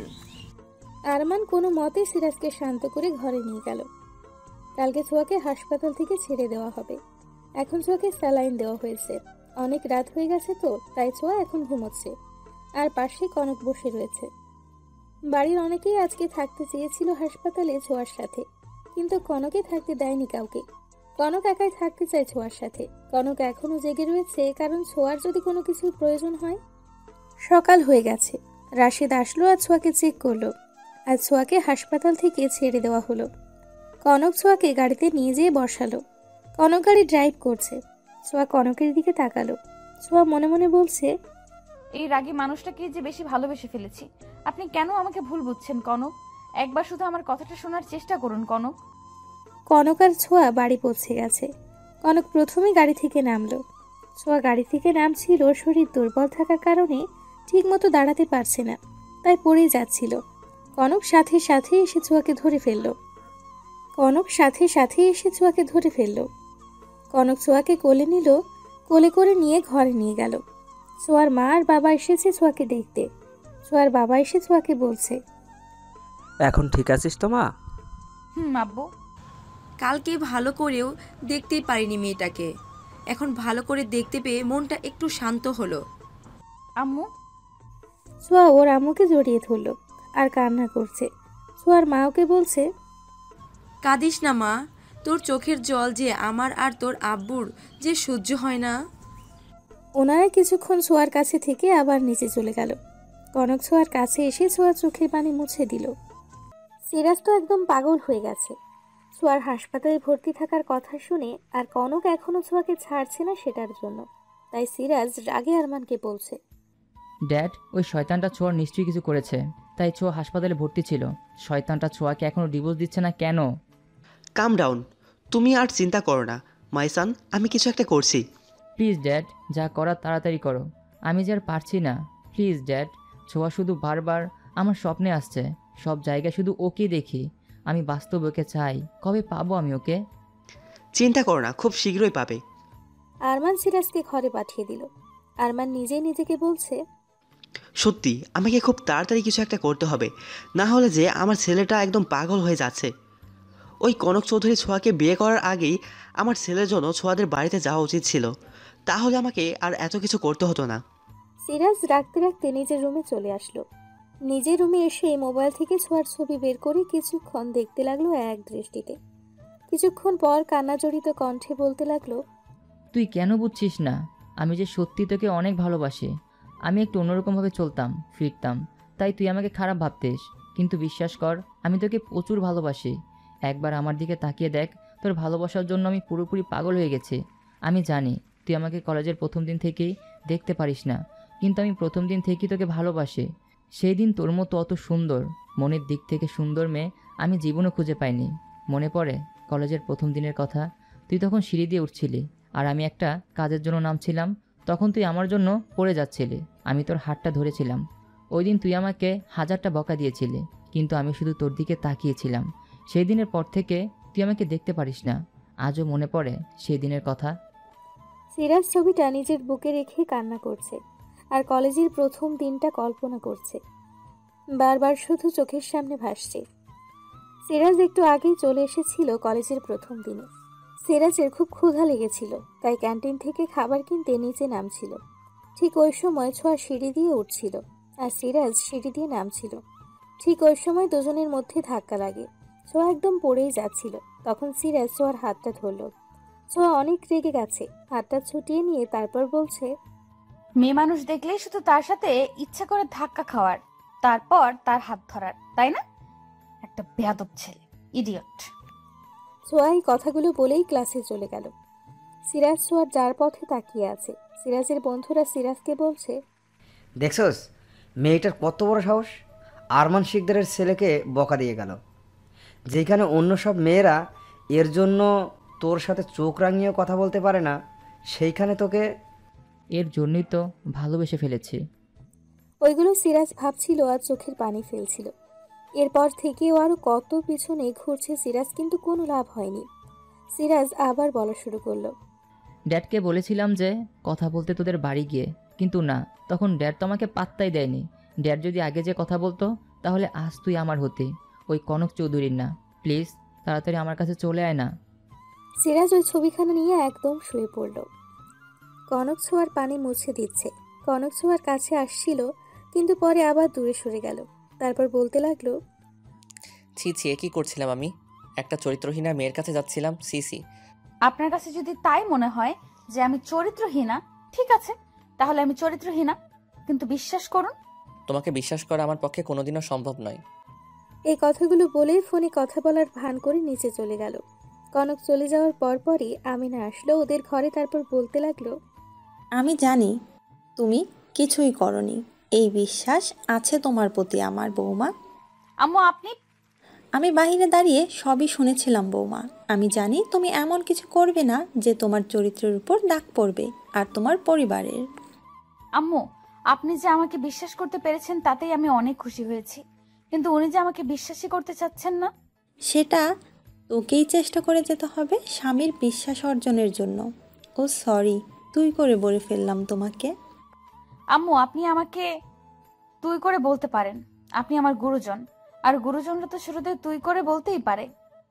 এখন এই সব চিন্তা ভাবনা মাথা থেকে ছেড়ে ফেলে দে। এখন শরীরের দিকে একটু খেয়াল রাখ, আর সামনে তো এক্সাম, পড়াশোনায় মনোযোগ দে। আর এখন খেয়ে নাও তো দেখি। আম্মু, উনি কি খেয়েছেন? এই তো খেতে বসলো। ও, এখন তুমি খেয়ে নাও তো দেখি, না খেলে তো আবার। এই তো আম্মু, আমি খেয়ে নিচ্ছি। ছোঁয়া খাবারের দিকে হাত এগোচ্ছে, ততই হাত কাঁপছে ছোঁয়ার। আমিনা বুঝতে পেরেছে এখন ছোঁয়ার নিজ হাতে খাওয়ার শক্তি নেই, তাই আমিনা ছোঁয়াকে বলতে লাগলো, দাঁড়াও, আমিই তোমাকে খাইয়ে দিচ্ছি। আমিনা ছোঁয়াকে খাইয়ে দিচ্ছে। বিয়ের আগে ছোঁয়া যখন অসুস্থ হয়ে যেত তখন ছোঁয়ার মা ঠিক এইভাবেই খাইয়ে দিত। এই কথাগুলো ভাবছে ছোঁয়া। একবার ছোঁয়ার খুব জ্বর হয়েছিল এসএসসি পরীক্ষা শুরু হওয়ার আগে। বিছানা থেকে উঠতে পারছিল না ছোঁয়া। জ্বরে মুখ তেতো হওয়ার কারণে কিছুই খেতে পারত না ছোঁয়া। কিন্তু ছোঁয়ার মা নানান কথা বলে ছোঁয়াকে খাইয়ে দিত। শুধু এইটাই বলতো, জানি এখন এইটা তোর কম্য নয়, দাঁড়া আমি তোকেই খাইয়ে দিচ্ছি। তখন ছোঁয়াও ওর মায়ের এই কথাই খেয়ে নিত। আজকে সেই দিনগুলো ভাবছে আর চোখ দিয়ে পানি পড়ছে। আমিনা ছোঁয়াকে খাইয়ে দিয়ে ওষুধটা খাইয়ে দিয়ে নিচে চলে গেল। ছোঁয়া নিজেকেই নিজে বলছে, মা তো বলে গেল আমাকে চেষ্টা করে যেতে হবে ওনার বিশ্বাস অর্জনের জন্য। এখন আমি করবোটা কি ওনার বিশ্বাস অর্জনের জন্য? বিকেল হয়ে গেছে। অনন্যা ছোঁয়ার কাছে আসলো আর বলতে লাগলো, ভাবি ছাদে চলো না। কেন? তুমি তো এখন অসুস্থ, ছাদে গেলে তোমার মনটা ফ্রেশ হবে আর তোমার শরীরটাও একটু সুস্থ হবে। ঠিক আছে চলো। ওরা দুজনেই ছাদে গেল। অনন্যা ছোঁয়াকে বলছে, জানো ভাবি, কালকে না আমি ঘুরতে যাচ্ছি। কার সাথে? ওর সাথে। জয়কে তোমায় প্রপোজ করেছিল? তোমার সাথে ভাইয়ার বিয়ে হওয়ার আগে। আমায় আগে বলনি কেন? তোমাকে বললে যদি ভাইয়াকে বলে দিতে। ধ্যাৎ পাগলি, তোমার ভাইয়াকে বলবো কেন? রাত হয়ে গেছে। ছোঁয়া ওর ঘরে যাচ্ছে। ছোঁয়া ঘরে যেয়ে দেখে কনক বসে ল্যাপটপে কাজ করছে। তখনই ছোঁয়ার মনে পড়ল নিজেকেই চেষ্টা করতে হবে স্বামীর বিশ্বাস অর্জনের জন্য। তাই ছোঁয়া বলা শুরু করলো, উফ কি মাথা ব্যথা, সহ্য করতে পারছি না এই যন্ত্রণা, আমি আর দাঁড়িয়ে থাকতে পারছি না। তখন কনক সাথে সাথে এসে ছোঁয়াকে ধরলো, কোলে করে নিয়ে বিছানায় শুইয়ে দিল। ছোঁয়া কনককে বলছে, প্লিজ আপনি আমার পাশে থাকেন। ঠিক আছে। ছোঁয়ার অনেক ভালো লাগছে অনেকদিন পর কনককে পাশে পেয়ে। কনক মনে মনে ভাবছে, এর কি সত্যি মাথায় যন্ত্রণা হচ্ছে? পরীক্ষা করতে হবে। ঠিক তখনই কনক বলতে লাগলো, সাপ। ছোঁয়া চিৎকার করে উঠল, কোথায় সাপ? আপনার নাকি মাথা ব্যথা, দাঁড়িয়ে থাকতে পারছেন না, তাহলে এখন দাঁড়ালেন কিভাবে? কেন এমনটা করলেন? আপনাকে কাছে পাওয়ার জন্য। আমি তো আপনার কাছে আসতে চাই না। কেন আপনি আমার কাছে আসতে চান না? কারণ আপনাকে আমার প্রয়োজন নেই। আপনার মতো একটা চরিত্রহীনা মেয়েকে আমার প্রয়োজন নেই। আমি যে কাজটি করিনি সেই কাজ আপনি আমার উপর জোর করে চাপিয়ে দিচ্ছেন। বিশ্বাস করুন আমি ওই কাজটা করিনি। আমি আপনাকে একটু বিশ্বাস করি না। আপনার এই মিথ্যে কথাকে তো আমি আরো বিশ্বাস করি না। আপনি এখন আমার ঘর থেকে চলে যান। যাচ্ছি আমি। আপনার সামনে আর কোনোদিনও আসবো না মিস্টার কনক। হ্যাঁ, এসো না আমার সামনে আজকের পর থেকে। হ্যাঁ আসবো না। যতক্ষণ না পর্যন্ত আপনি বলবেন আমি আপনার সামনে আসতে পারবো না ততক্ষণ পর্যন্ত আসবো না। এই কথা বলে ছোঁয়া দৌড়ে চলে গেল ওই ঘর থেকে। এক দৌড়ে চলে গেল নিচে। তারপর বসে কান্না করতে লাগলো। আমিনা আর অনন্যা নিচে বসে টিভি দেখছে। ছোঁয়াকে এইভাবে হঠাৎ নিচে এসে কাঁদতে দেখে অনন্যা আর আমিনা জিজ্ঞাসা করছে, কি হয়েছে ভাবি, তুমি কান্না করছো কেন? কি হয়েছে বৌমা? কনককে কিছু বলেছে বৌমা? কি হয়েছে বৌমা, তুমি কান্না করছো কেন? আমি আর কোনোদিন ওনার সামনে যাব না। আবার কি বলেছে কনক? আজকেও ফের তোকে সন্দেহ করে নানা কথা শুনিয়েছে? কনক নিচে এসেছে একটা কাজের জন্য। ওর নামে এইভাবে কথা বলতে শুনে বলতে লাগলো, সন্দেহ করার আর কি আছে আম্মু? যা করার তো অনেক আগেই করে ফেলেছে। অযথা তুই বৌমার উপর মিথ্যে দোষ চাপাচ্ছিস। অযথা মানেটা কি? ওই ছবিগুলি তো পরিষ্কার বলে দিচ্ছে যে ও এই কাজটি করেছে। আম্মু আমি কিছুই করিনি, শুধু শুধু উনি আমার উপর। এখন সবার সাথে কথা বলাই বেকার। এই কথা বলেই উপরে চলে গেল। ছোঁয়া আবার বলা শুরু করলো, আমি আর ওনার সামনে যাব না। আমি ওনার সাথে আর এক ঘরে থাকতে পারবো না যতক্ষণ না পর্যন্ত উনি বলবেন আমি ওনার সাথে থাকতে পারবো। ঠিক আছে, আজকে তুমি অনন্যার সাথে থাকো। আম্মু। ছোঁয়া অনন্যার ঘরে গেল। অনন্যা ছোঁয়াকে বলছে, ভাবি তোমার সাথে কি ভাইয়ার কোনো ভুল বোঝাবুঝি হয়েছে? কই না তো। তাহলে ভাইয়া তোমার সাথে এইভাবে কথা বলছিল কেন? আর তুমিও ভাইয়ার সাথে না থাকার কথা বলছিলে কেন? ও কিছু না, আসলে আমার ইয়ার ফাইনাল পরীক্ষা তো আমাকে রাজ্যকে পড়তে হয়, ওইটাতে ওনার সমস্যা, তাই ওইরকম করছিলেন। ও সিরাজ ছোঁয়ার ছবি দেখছে আর বলছে, ওই শয়তানটা যে কেন এখনো ডিভোর্স দিচ্ছে না। আমি যে তোকে ছাড়া আর এক মুহূর্ত থাকতে পারছি না। I love you so much. বাইরে দাঁড়িয়ে আরমান এসব কথা শুনছিল আর মনে মনে বলছে, ওই মেয়েটাকে পাওয়ার জন্য আমার ছেলেটা একদম পাগলই হয়ে গেছে। না তো কোনো কাজ করছে ঠিক মতো, আর না তো ঠিক মতো খাচ্ছে। শুধুমাত্র পথের কাঁটা হচ্ছে ওই কনক চৌধুরী। আমার ছেলের খুশির জন্য যদি কনক চৌধুরীকে মরতে হয় তাহলে আমি তাই করব। ছোঁয়ার পরীক্ষার দিন চলে এসেছে। ছোঁয়ার সেই কোন সকালে উঠেছে পড়ার জন্য। আজকে পরীক্ষা দেখে একটু আগেই যাচ্ছে কলেজে। আমিনা ছোঁয়াকে বলছে, ভালোভাবে পরীক্ষা দিস। জি আম্মু। ছোঁয়া পরীক্ষা দিতে চলে গেল। পরীক্ষার সময় শুরু হয়ে গেছে। ছোঁয়া পরীক্ষা দিচ্ছে। অনেক দিন ক্লাস না করার পর অনেক কিছুই লিখতে পারছে। কনক অফিসে যাচ্ছে। অফিসে যাওয়ার পথে সিরাজের সাথে দেখা হলো। কনক গাড়ি থেকে নামলো। কনক সিরাজের সামনে যেয়ে বলছে, তুই এইখানে কি করছিস? তোকে একটা কথা জিজ্ঞাসা করতে এসেছি। কি? তুই এখনো কেন ছোঁয়াকে ছেড়ে দিচ্ছিস না? আমার ছেড়ে দেওয়ার দরকার কি? তুই এসে নিয়ে যা না। চিন্তা করিস না, খুব শীঘ্রই ছেড়ে দিব। কবে? আমার মনে হচ্ছে না এইখানে দাঁড়িয়ে কথা বলাটা ঠিক হবে। গাড়িতে ওঠ। ঠিক আছে। সিরাজ আর কনক গাড়িতে যেয়ে বসলো। কনক গাড়ি ড্রাইভ করছে আর দুজনেই কথা বলছে, কিন্তু ওরা দুজনেই জানে না যে গাড়ির ব্রেক ফেল করা আছে। সিরাজকে যে গাড়ি থেকে নামাবে তাও পারছে না। যখন সিরাজ আর কনক রাস্তায় দাঁড়িয়ে কথা বলছিল তখন কেউ একজন এসে গাড়ির ব্রেক ফেল করে দিয়েছে। আর সিরাজ এইসবের কিছুই জানে না। কনক কিছুতেই গাড়ি কন্ট্রোল করতে পারছে না। সিরাজ কনককে বলল, কি রে, গাড়ি থামাচ্ছিস না কেন? গাড়ি তো ব্রেকই করতে পারছি না। কেউ নিশ্চয়ই জেনে বুঝে গাড়ির ব্রেক ফেল করে দিয়েছে। কি বলছিসটা কি তুই? ওরা এখন যে রাস্তা দিয়ে যাচ্ছে সে রাস্তায় এখন কোনো মানুষ নেই যে একটু হেল্প যাবে। সামনে একটা গাছ দেখা যাচ্ছে। এখন ওরা কি করবে কিছুই বুঝতে পারছে না। গাড়ি একদম গাছের সাথে যেয়ে ধাক্কা খেলো। গাড়িতে একদম আগুন লেগে গিয়েছে। কনক সিরাজের মুখকে বাঁচিয়ে রেখেছে, কিন্তু কি আর করার, সিরাজ আর নেই।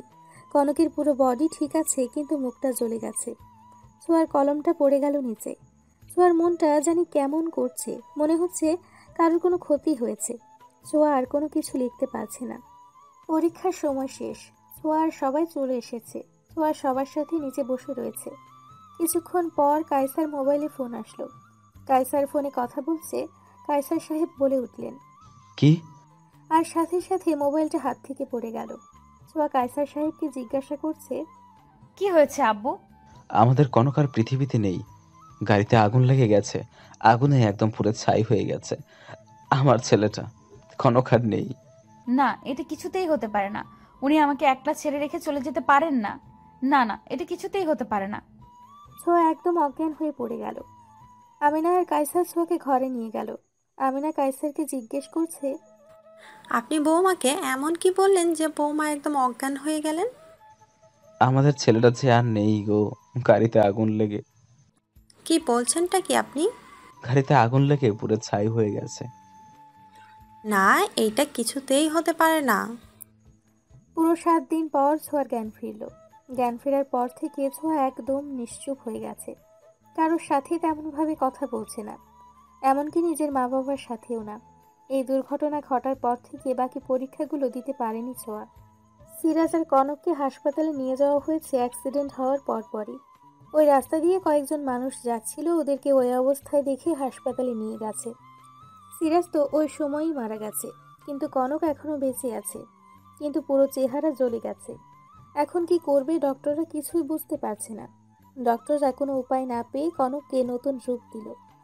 ছোঁয়া তো কনকের জন্য পাগলামি শুরু করে দিয়েছে। ছোঁয়া কিছুতেই মানতে চাচ্ছে না কনক মারা গেছে। নিজেকে আটকিয়ে রেখে শুধু কান্না করছে আর কনকের ছবি দেখে।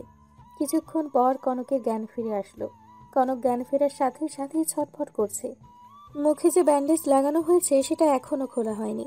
নার্সরা কনকের ছটফটানি দেখে ডক্টরকে ডাক দিল। ডক্টররা কনকের মুখের ব্যান্ডেজ খুলে দিল। কনকের মাথা ব্যথা করছে দেখে কনক কিছুক্ষণ মাথায় হাত দিয়ে রাখলো। তারপর আয়নার দিকে তাকালো। আয়নার দিকে তাকানোর পর কনকের চোখ একদম বড় বড় হয়ে গেছে। কনকের চেহারার পরিবর্তন দেখে কনক বলতে লাগলো, আমার চেহারা? আমি কি ভুল দেখছি না? আমাকে সিরাজের মতো দেখতে লাগছে কেন? কনক অন্যদিকে তাকালো, আবার আয়নার দিকে তাকালো, আবার সেই অবাক হলো। যতবারই আয়নার দিকে তাকাচ্ছে ততবারই অবাক হচ্ছে কনক। কনক আবার বলতে লাগলো, কি হচ্ছেটা কি আমার সাথে? ডক্টর কনককে বলছে, ঘাবড়াবেন না আপনি। অ্যাক্সিডেন্টে আপনার পুরো মুখ জ্বলে গিয়েছিল, তার জন্য আমরা বাধ্য হয়েছি আপনাকে নতুন চেহারা দিতে। কি?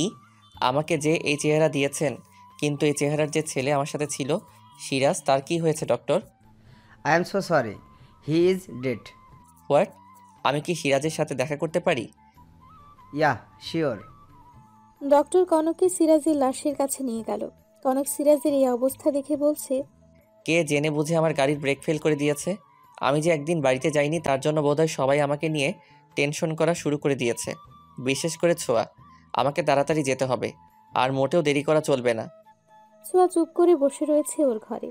কনকের ছবি সামনে নিয়ে বসে আছে, আর চোখ দিয়ে পানি পড়ছে।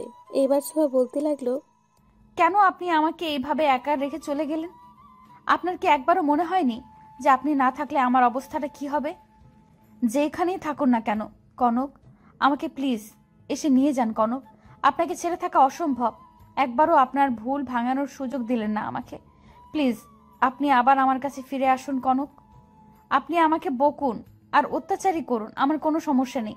আমি সব কিছু সহ্য করে নিব। প্লিজ ফিরে আসুন। এই কথাগুলো বলতে বলতে জোরে জোরে কান্না করতে লাগলো। কনক আসছে ওর গন্তব্যে। আজও কি কনক পৌঁছাতে পারবে? যে রাস্তা দিয়ে কনক হেঁটে বাসায় ফিরছিল, ওই রাস্তা দিয়ে আরমান শিকদার গাড়ি দিয়ে অফিসে যাচ্ছিল। ঠিক তখনই কনককে দেখে। কনককে দেখে ভাবে সিরাজ, কারণ কনককে সিরাজের চেহারা দেওয়া হয়েছে। আরমান শিকদার গাড়ি থামিয়ে গাড়ি থেকে নেমে কনকের কাছে যেতে লাগলো। কনকের কাছে যেয়েই বলতে লাগলো, সিরাজ মাই সান, তুমি কোথায় ছিলে? তোমার জন্য তো একটা গুড নিউজ আছে। তুমি আগে বাসায় চলো তো, তারপর বলছি তোমাকে কি গুড নিউজটা। আরমান শিকদার কনককে একটা কথাও বলতে দিল না। কনককে জোর করে নিয়ে গাড়িতে বসালো। এমনকি গাড়িতেও কোনো কথা বলতে দিল না কনককে। আরমান শিকদার কনককে নিজের বাড়িতে নিয়ে গেল। সিরাজের মা পাগলের মতো ছুটতে ছুটতে কনকের কাছে গেল আর বলতে লাগলো, তুই কোথায় গেছিলি রে? কাউকে কোনো কিছু না বলেই? কত চিন্তা হচ্ছিল আমার। একবারও তো ফোন করে বলতেও পারতি। কি রে, কথায় উত্তর দিচ্ছিস না কেন? আরে তুমি ছেলেটাকে কি পাগল করে দেবে নাকি? পরে কথা বলো ছেলেটার সাথে, আগে ছেলেটাকে একটু রেস্ট নিতে দাও। আরমান তার ওয়াইফকে ঘরে পাঠিয়ে দিল। তারপর কনকের কানে কানে বলছে, তুমি তোমার ঘরে যাও, রেস্ট নাও, তারপর তোমাকে আমি গুড নিউজটা দিচ্ছি সিরাজ। আগে আমি তোমার আম্মুকে একটু সালাম দিয়ে আসি। কনক কিছু বলার আগেই আরমান শিকদার ওইখান থেকে চলে গেল। কনক তো সিরাজের রুমও চিনে না। কি করে যাবে সিরাজের রুমে? সিরাজের বাসায় যে লোকটি কাজ করে সে ওইখান দিয়েই যাচ্ছিল। কনক সেই লোকটিকে জিজ্ঞাসা করছে, এই যে হ্যালো, আমার ঘরটা কোথায়?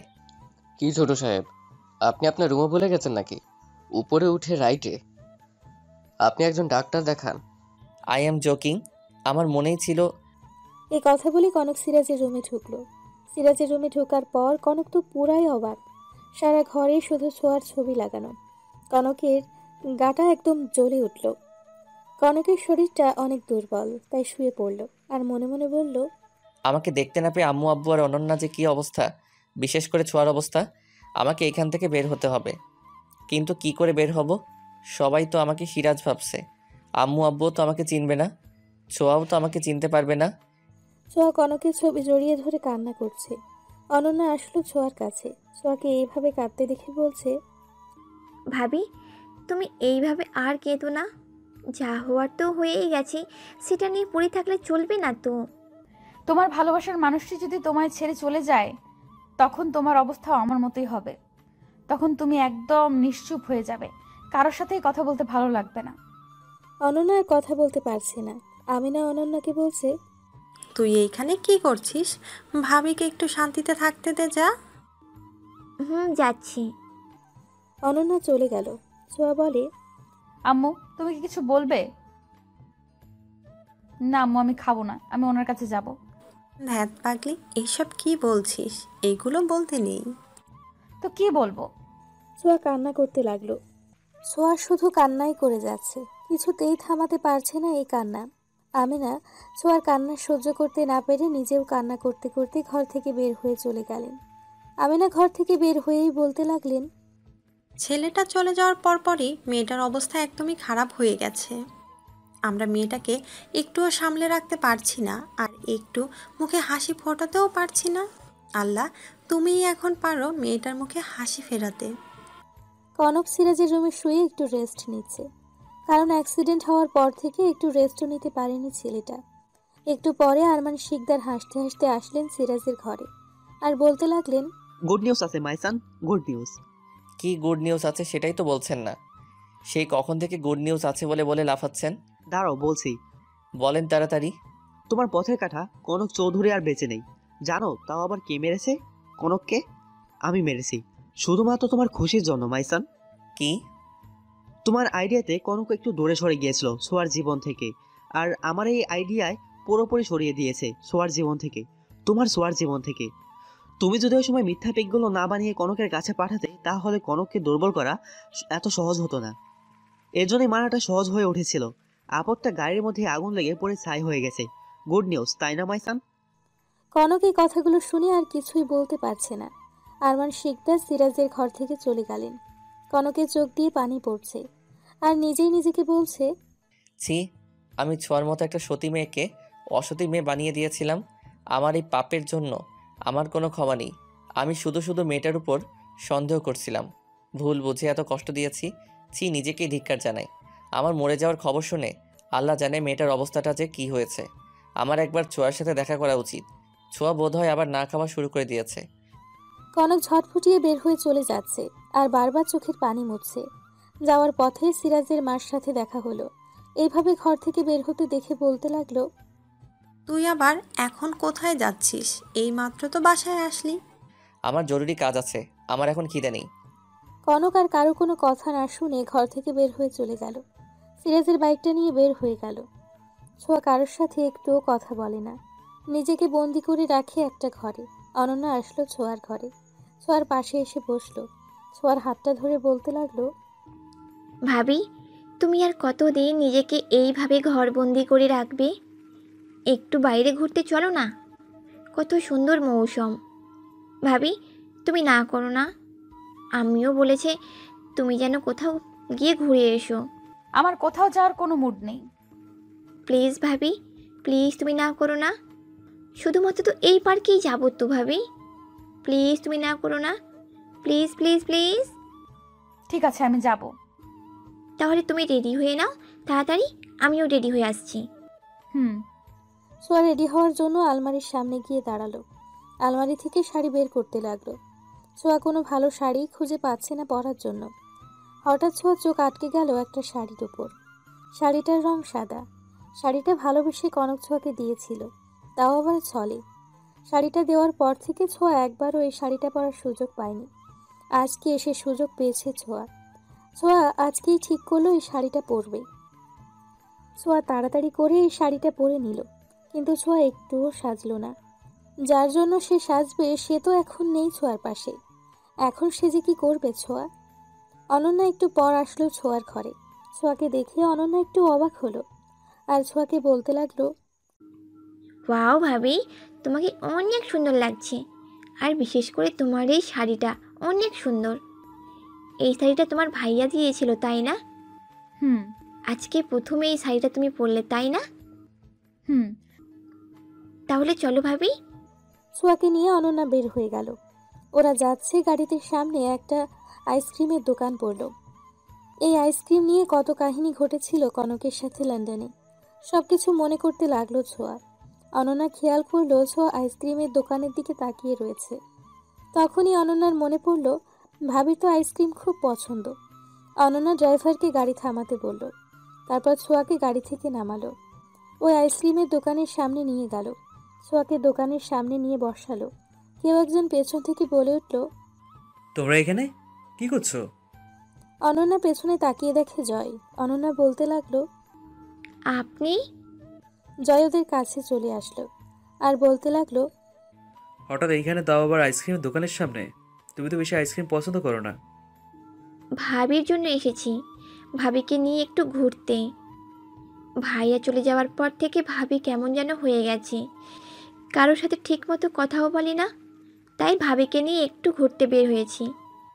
আর ভাবির খুব আইসক্রিম প্রিয়। ও। অনন্যা 3টা আইসক্রিম অর্ডার দিল। ছোঁয়ার তোর শুধু কনকের কথাই মনে পড়ছে, আর শুধু চোখ দিয়ে পানি পড়ছে। ওই রাস্তা দিয়ে সিরাজের বাইক নিয়ে কনক যাচ্ছিল। আইসক্রিমের দোকানে চোখ পড়তে ছোঁয়াকে দেখতে পেল, তারপর বাইকটা থামালো। প্রাণ ভরে ছোঁয়াকে দেখছে আর কনকের মন চাচ্ছে ছোঁয়াকে জড়িয়ে ধরতে। কনকের দেওয়া শাড়িটা দেখে আরো বেশি খুশি হলো আর বলতে লাগলো, অনেক সুন্দর লাগছে ছোঁয়াকে, বারবার শুধু ওকে দেখতে মন চাচ্ছে, কিন্তু কান্না করতে করতে নিজের কী হাল বানিয়েছে। তোমার এই অবস্থা দেখতে আমি আর পারছি না। এখনই মন চাচ্ছে জড়িয়ে ধরে বলি আমি তোমার কনক। ছোঁয়ারা বেশিক্ষণ আর আইসক্রিমের দোকানে বসে থাকলো না, গাড়িতে নিয়ে বসালো। পার্কের দিকে যাচ্ছে, কনক ওদের পিছু নিল। ওরা পার্কে এসে পৌঁছালো, গাড়ি থেকে নামলো। জয় আর অনন্যা কত কথা বলছে, কিন্তু ছোঁয়ার কিছুই ভালো লাগছে না। ছোঁয়া একটা বেঞ্চে বসে পড়ল। কনক শুধু ছোঁয়ার পিছু নিচ্ছে আর ছোঁয়াকে আর চোখে দেখছে। ছোঁয়া সেটা খেয়াল করলো। ছোঁয়া ভাবছে সিরাজ ওকে ফলো করছে, তাই ছোঁয়া ওইখানে গেল আর শার্টের কলার ধরে বলতে লাগলো, তুমি আবার আমার পিছু নিচ্ছ?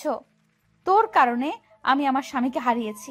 আমি তোকে ছাড়বো না, তোকে আমি শেষ করে দিব। কনক নিজেকে ছুটিয়ে ওইখান থেকে চলে গেল। তারপর বাইকের কাছে চলে গেল, বাইকটা নিয়ে ওইখান থেকে চলে গেল। ছোঁয়াকে এইভাবে উত্তেজিত হতে দেখে অনন্যা আর জয় ছোঁয়াকে নিয়ে বাড়িতে চলে গেল। ছোঁয়া বাড়িতে এসে এক দৌড়ে নিজের ঘরে চলে গেল, আবার কান্না করতে শুরু করে দিল। কনক ও সিরাজের বাসায় চলে এসেছে। কারোর সাথে কোনো কথা না বলে সোজা রুমে চলে গেল আর দরজাটা ভেতর থেকে আটকে দিল। কনকের চোখ দিয়ে শুধু পানি পড়ছে। কনক বলতে লাগলো, আমার ছোঁয়ার অবস্থাটা কি হয়েছে? সব কিছু হয়েছে ওই আরমান শিকদারের জন্য। আরমান শিকদার, আমি তো তোমায় ছাড়বো না। ছোঁয়া তো ওর রুমে বসে কান্না করছে। আমিনা নিচে বসে রয়েছে। প্রতিবেশীরা এসেছে ওইখানে। একজন বলে উঠল, এত অল্প বয়সে বিধবা হয়েছে তাই তো এরকম করছে। আমার মনে হয় কি মেয়েটাকে আবার বিয়ে দিয়ে দিন, তাহলে সব ঠিক হয়ে যাবে। বিয়ে দিলেই কি সব ঠিক হয়ে যাবে? মেয়েটা আবার হাসতে পারবে? তাহলে তাই করব। একবার বিয়াই আর বিয়ানের সাথে কথা বলতে হবে, ওনার সাথেও কথা বলতে হবে। কায়সার সাহেব আসলেন একটু পরে। কায়সার সাহেব উপরে যেয়ে ফ্রেশ হয়ে আসলেন, তারপর নিচে এসে বসলেন। টিভিতে দেশ বিদেশের সংবাদ শুনতে লাগলো। আমিনা আসলো কায়সার সাহেবের কাছে, একটা কাশি দিয়ে বলতে লাগলো, শুনছেন, আপনাকে একটা কথা বলার ছিল। বল, কি কথা? আমাদের মনে হয় ছোঁয়ার আবার বিয়ে দেওয়া উচিত। এই অল্প বয়সে স্বামীকে হারিয়েছি, এই শোকটা কিছুতেই নিতে পারছে না। আর মেয়েটার বয়সই বা কত হয়েছে? মাত্র 18। মনে হয় আবার বিয়ে দেওয়া উচিত, যদি আগের মতো স্বাভাবিক হতে পারে। তুই তো ঠিকই বলেছিস আমেনা, কিন্তু আমরা এই বিষয়ে কি করতে পারি বল? ছোঁয়ার মা বাবার সাথে কথা বলা উচিত। পেছনে দাঁড়িয়ে এই কথাগুলো ছোঁয়া শুনছিল। তারপর জোরে করে বলতে লাগলো, না, আমি আর দ্বিতীয় কোনো বিয়ে করব না। বৌমা, একবার কথা শোনো আমার। না আম্মু, না, আমি বিয়ে করব না। আমাকে বিয়ে করিয়ে দিয়ে এই বাড়ি থেকে বের করে দিতে চাচ্ছেন। না না বৌমা, তুমি আমাদেরকে ভুল বুঝছো। আমরা শুধু চাচ্ছি তুমি যেন শান্তিতে সুখে সংসার করতে পারো বৌমা। এর জন্যই চাচ্ছি তুমি দ্বিতীয় একটা বিয়ে করো বৌমা। আব্বু, বলো না বৌমা, তুমি বিয়ে করবে? আমরা শুধু তোমার মুখে একটু হাসি দেখতে চাই বৌমা। ঠিক আছে আব্বু, এই বিয়েটা করব। ছোঁয়া এই কথাটা বলে উপরে চলে গেল আর কাঁদতে লাগলো। পরের দিন সকালবেলা ওনারা ছোঁয়ার মা বাবাকে ডাকলেন আর এই বিষয়ে কথা বলতে লাগলেন। কায়সার সাহেব ছোঁয়ার বাবাকে বললেন, আমরা চাই ছোঁয়া সেই আগের জীবনটা ফিরে পাক, সেই আগের মতো হাসি খুশি, যে সবার সাথে মিশে থাকতো, যে সবার সাথে মিশে থাকার কথা বলতো। এর জন্য আমরা চিন্তা ভাবনা করেছি ছোঁয়ার আর একবার যদি বিয়ে দেওয়া যায়, তাহলে মেয়েটা বোধহয় তো আগের জীবন ফিরে পেতে পারে। এখন শুধু আপনারা কি চান সেটা জানার বাকি। আমরাও ঠিক এই কথাটাই আপনাদেরকে বলতে চাচ্ছিলাম, আর আপনি এই কথাটা বলে দিয়েছেন। এখন শুধু একটা স্বস্তি পেলাম, এখন শুধু পাত্র খুঁজতে হবে। এখন সবাই ছোঁয়ার জন্য ভালো একটা ছেলে খুঁজছে। এইটা আবার আরমান শিকদার জানতে পারলো। এখন আরমান শিকদার তো অনেক খুশি। নাচতে নাচতে বাসায় গেলেন, তারপর সিরাজের রুমে গেলেন। কনককে বলতে লাগলো, আরেকটা গুড নিউজ আছে মাইসান। কি? ছোঁয়ার আবার বিয়ে দিতে চায় ওর পরিবার, কনক চৌধুরীর মা বাবা। আমি ভাবতেছি তোমার জন্য কথা বলতে যাব, ভাবতেছি কালকেই কথা বলতে যাব সবাই। তুই রেডি থাকিস। কনক মনে মনে বলছে, কালকে একটা সুযোগ এই আরমান শিকদারকে সাজা দেওয়ার। আজকে যে করেই হোক একটা ভিডিও বানাতে হবে এর যে আরমান শিকদার কনক চৌধুরীকে মেরেছে। না না, আমাকে মারতেই পারেনি, মেরেছে তো নিজের আপন ছেলেকেই। এখন আমাকে কিছু একটা করতে হবে। আরে সিরাজ তো অনেক সময় অনেক কথাই ভুলে যায়, এই অসুখটাকেই কাজে লাগাতে হবে। মোবাইল হাতেই ছিল, ক্যামেরা চালু করে কথাগুলো ভিডিও করতে লাগলো। কনক আরমান শিকদারকে বলছে, ড্যাড, কনক চৌধুরী মারা গেল কিভাবে? হাও? আরে সেই দিনই তো বললাম আমি মেরেছি, গাড়ির ব্রেক ফেল করে। আপদটা বিদায় হয়েছে। ও, ভুলেই গেছিলাম। আরমান শিকদার ঘর থেকে বের হয়ে চলে গেলেন। কনক ভিডিওটা সেভ করে রাখলো। কনক মনে মনে বলছে, কালকে যেন সফল হতে পারি, যে আমার ছোঁয়াকে আবার হাসি খুশি রাখতে পারি। কনক শুধু কালকে সকালের অপেক্ষায় রয়েছে। ছোঁয়া কনকের ছবি বুকে জড়িয়ে নিয়ে কান্না করছে আর বলছে, কেন যে আপনি আমাকে একা ফেলে চলে গেলেন? আমাকে সাথে নিয়ে যান, আপনাকে ছেড়ে থাকতে আর পারছি না কনক। ছোঁয়া কাঁদতে কাঁদতে কখন যে ঘুমিয়ে পড়েছে টেরই পায়নি। সকাল হয়ে গেছে। আরমান শিকদার কালকেই কনকের মা বাবাকে ফোন করে বলে রেখে দিয়েছে, তাই এত আয়োজন করা হয়েছে। অনন্যা সেই কখন থেকে ছোঁয়াকে সাজাতে বসেছে, কিন্তু ছোঁয়ার মন যে কিছুতেই ভালো নেই, শুধু কনকের দিকে রয়েছে। একটু পরে ওরাও এসে পড়ল। ঘরে নিয়ে এসে সোফায় বসানো হলো। কনক অনেক দিন পর ওর মা বাবাকে দেখতে পেল। এখনই শুধু কনকের বারবার বলতে মন চাচ্ছে, আমিই তোমাদের ছেলে কনক। কনক সবাইকে দেখতে পেল, কিন্তু এখনো ছোঁয়াকে দেখতে পেল না। একটু পরে ছোঁয়াকে নিয়ে আসা হলো, সকলের সামনে বসিয়ে দেওয়া হলো। কনকের মনটা একটু শান্তি পেল। আরমান শিকদার কোনো কিছুই বলার আগেই কনক বলতে লাগলো, আমি না আপনাদের একটা জিনিস দেখাতে চাই। এই কথা বলেই টিভির সামনে গেল। কালকে রাতে যা ভিডিও করেছে সব দেখাবে। তারপর টিভির সাথে কানেকশন করিয়ে দিল। সকলের সামনে সেই ভিডিওটা তুলে ধরল কনক। সবাই তো দেখে অবাক। আরমান শিকদার দাঁড়িয়ে বলছে, তুমি এটা কি করলে সিরাজ? তুমি? এই হ্যালো আরমান শিকদার, আমি সিরাজ না, আমি কনক চৌধুরী। তোমার ছেলেই মারা গেছে, কারণ তোমার ছেলে আমার সাথে ছিল। কি? ইয়েস, আমি সিরাজ না, আমি কনক চৌধুরী। ছোঁয়া এই কথাগুলো শোনার পর অজ্ঞান হয়ে পড়ে গেল। কনক ছোঁয়াকে কোলে করে নিয়ে উপরে নিয়ে গেল, আর বাকিরা সবাই পুলিশকে খবর দিল, আর আরমান শিকদারকে পুলিশে ধরে নিয়ে গেল। কনক ছোঁয়ার পাশে বসে রয়েছে। ছোঁয়ার কিছুক্ষণ পর সেন্স ফিরল। ছোঁয়া কাঁদতে কাঁদতে কনককে বলছে, আমি যখন আপনার শার্টের কলারে ধরে ওই কথাগুলো বলছিলাম, তখন কেন আপনি আমাকে বলেননি আপনিই কনক? তাহলে বলেন, আপনি বিশ্বাস করতেন না? ছোঁয়া কনককে জড়িয়ে ধরল, কনকও জড়িয়ে ধরল। ইচ্ছে মতো কিস করতে লাগলো গালে।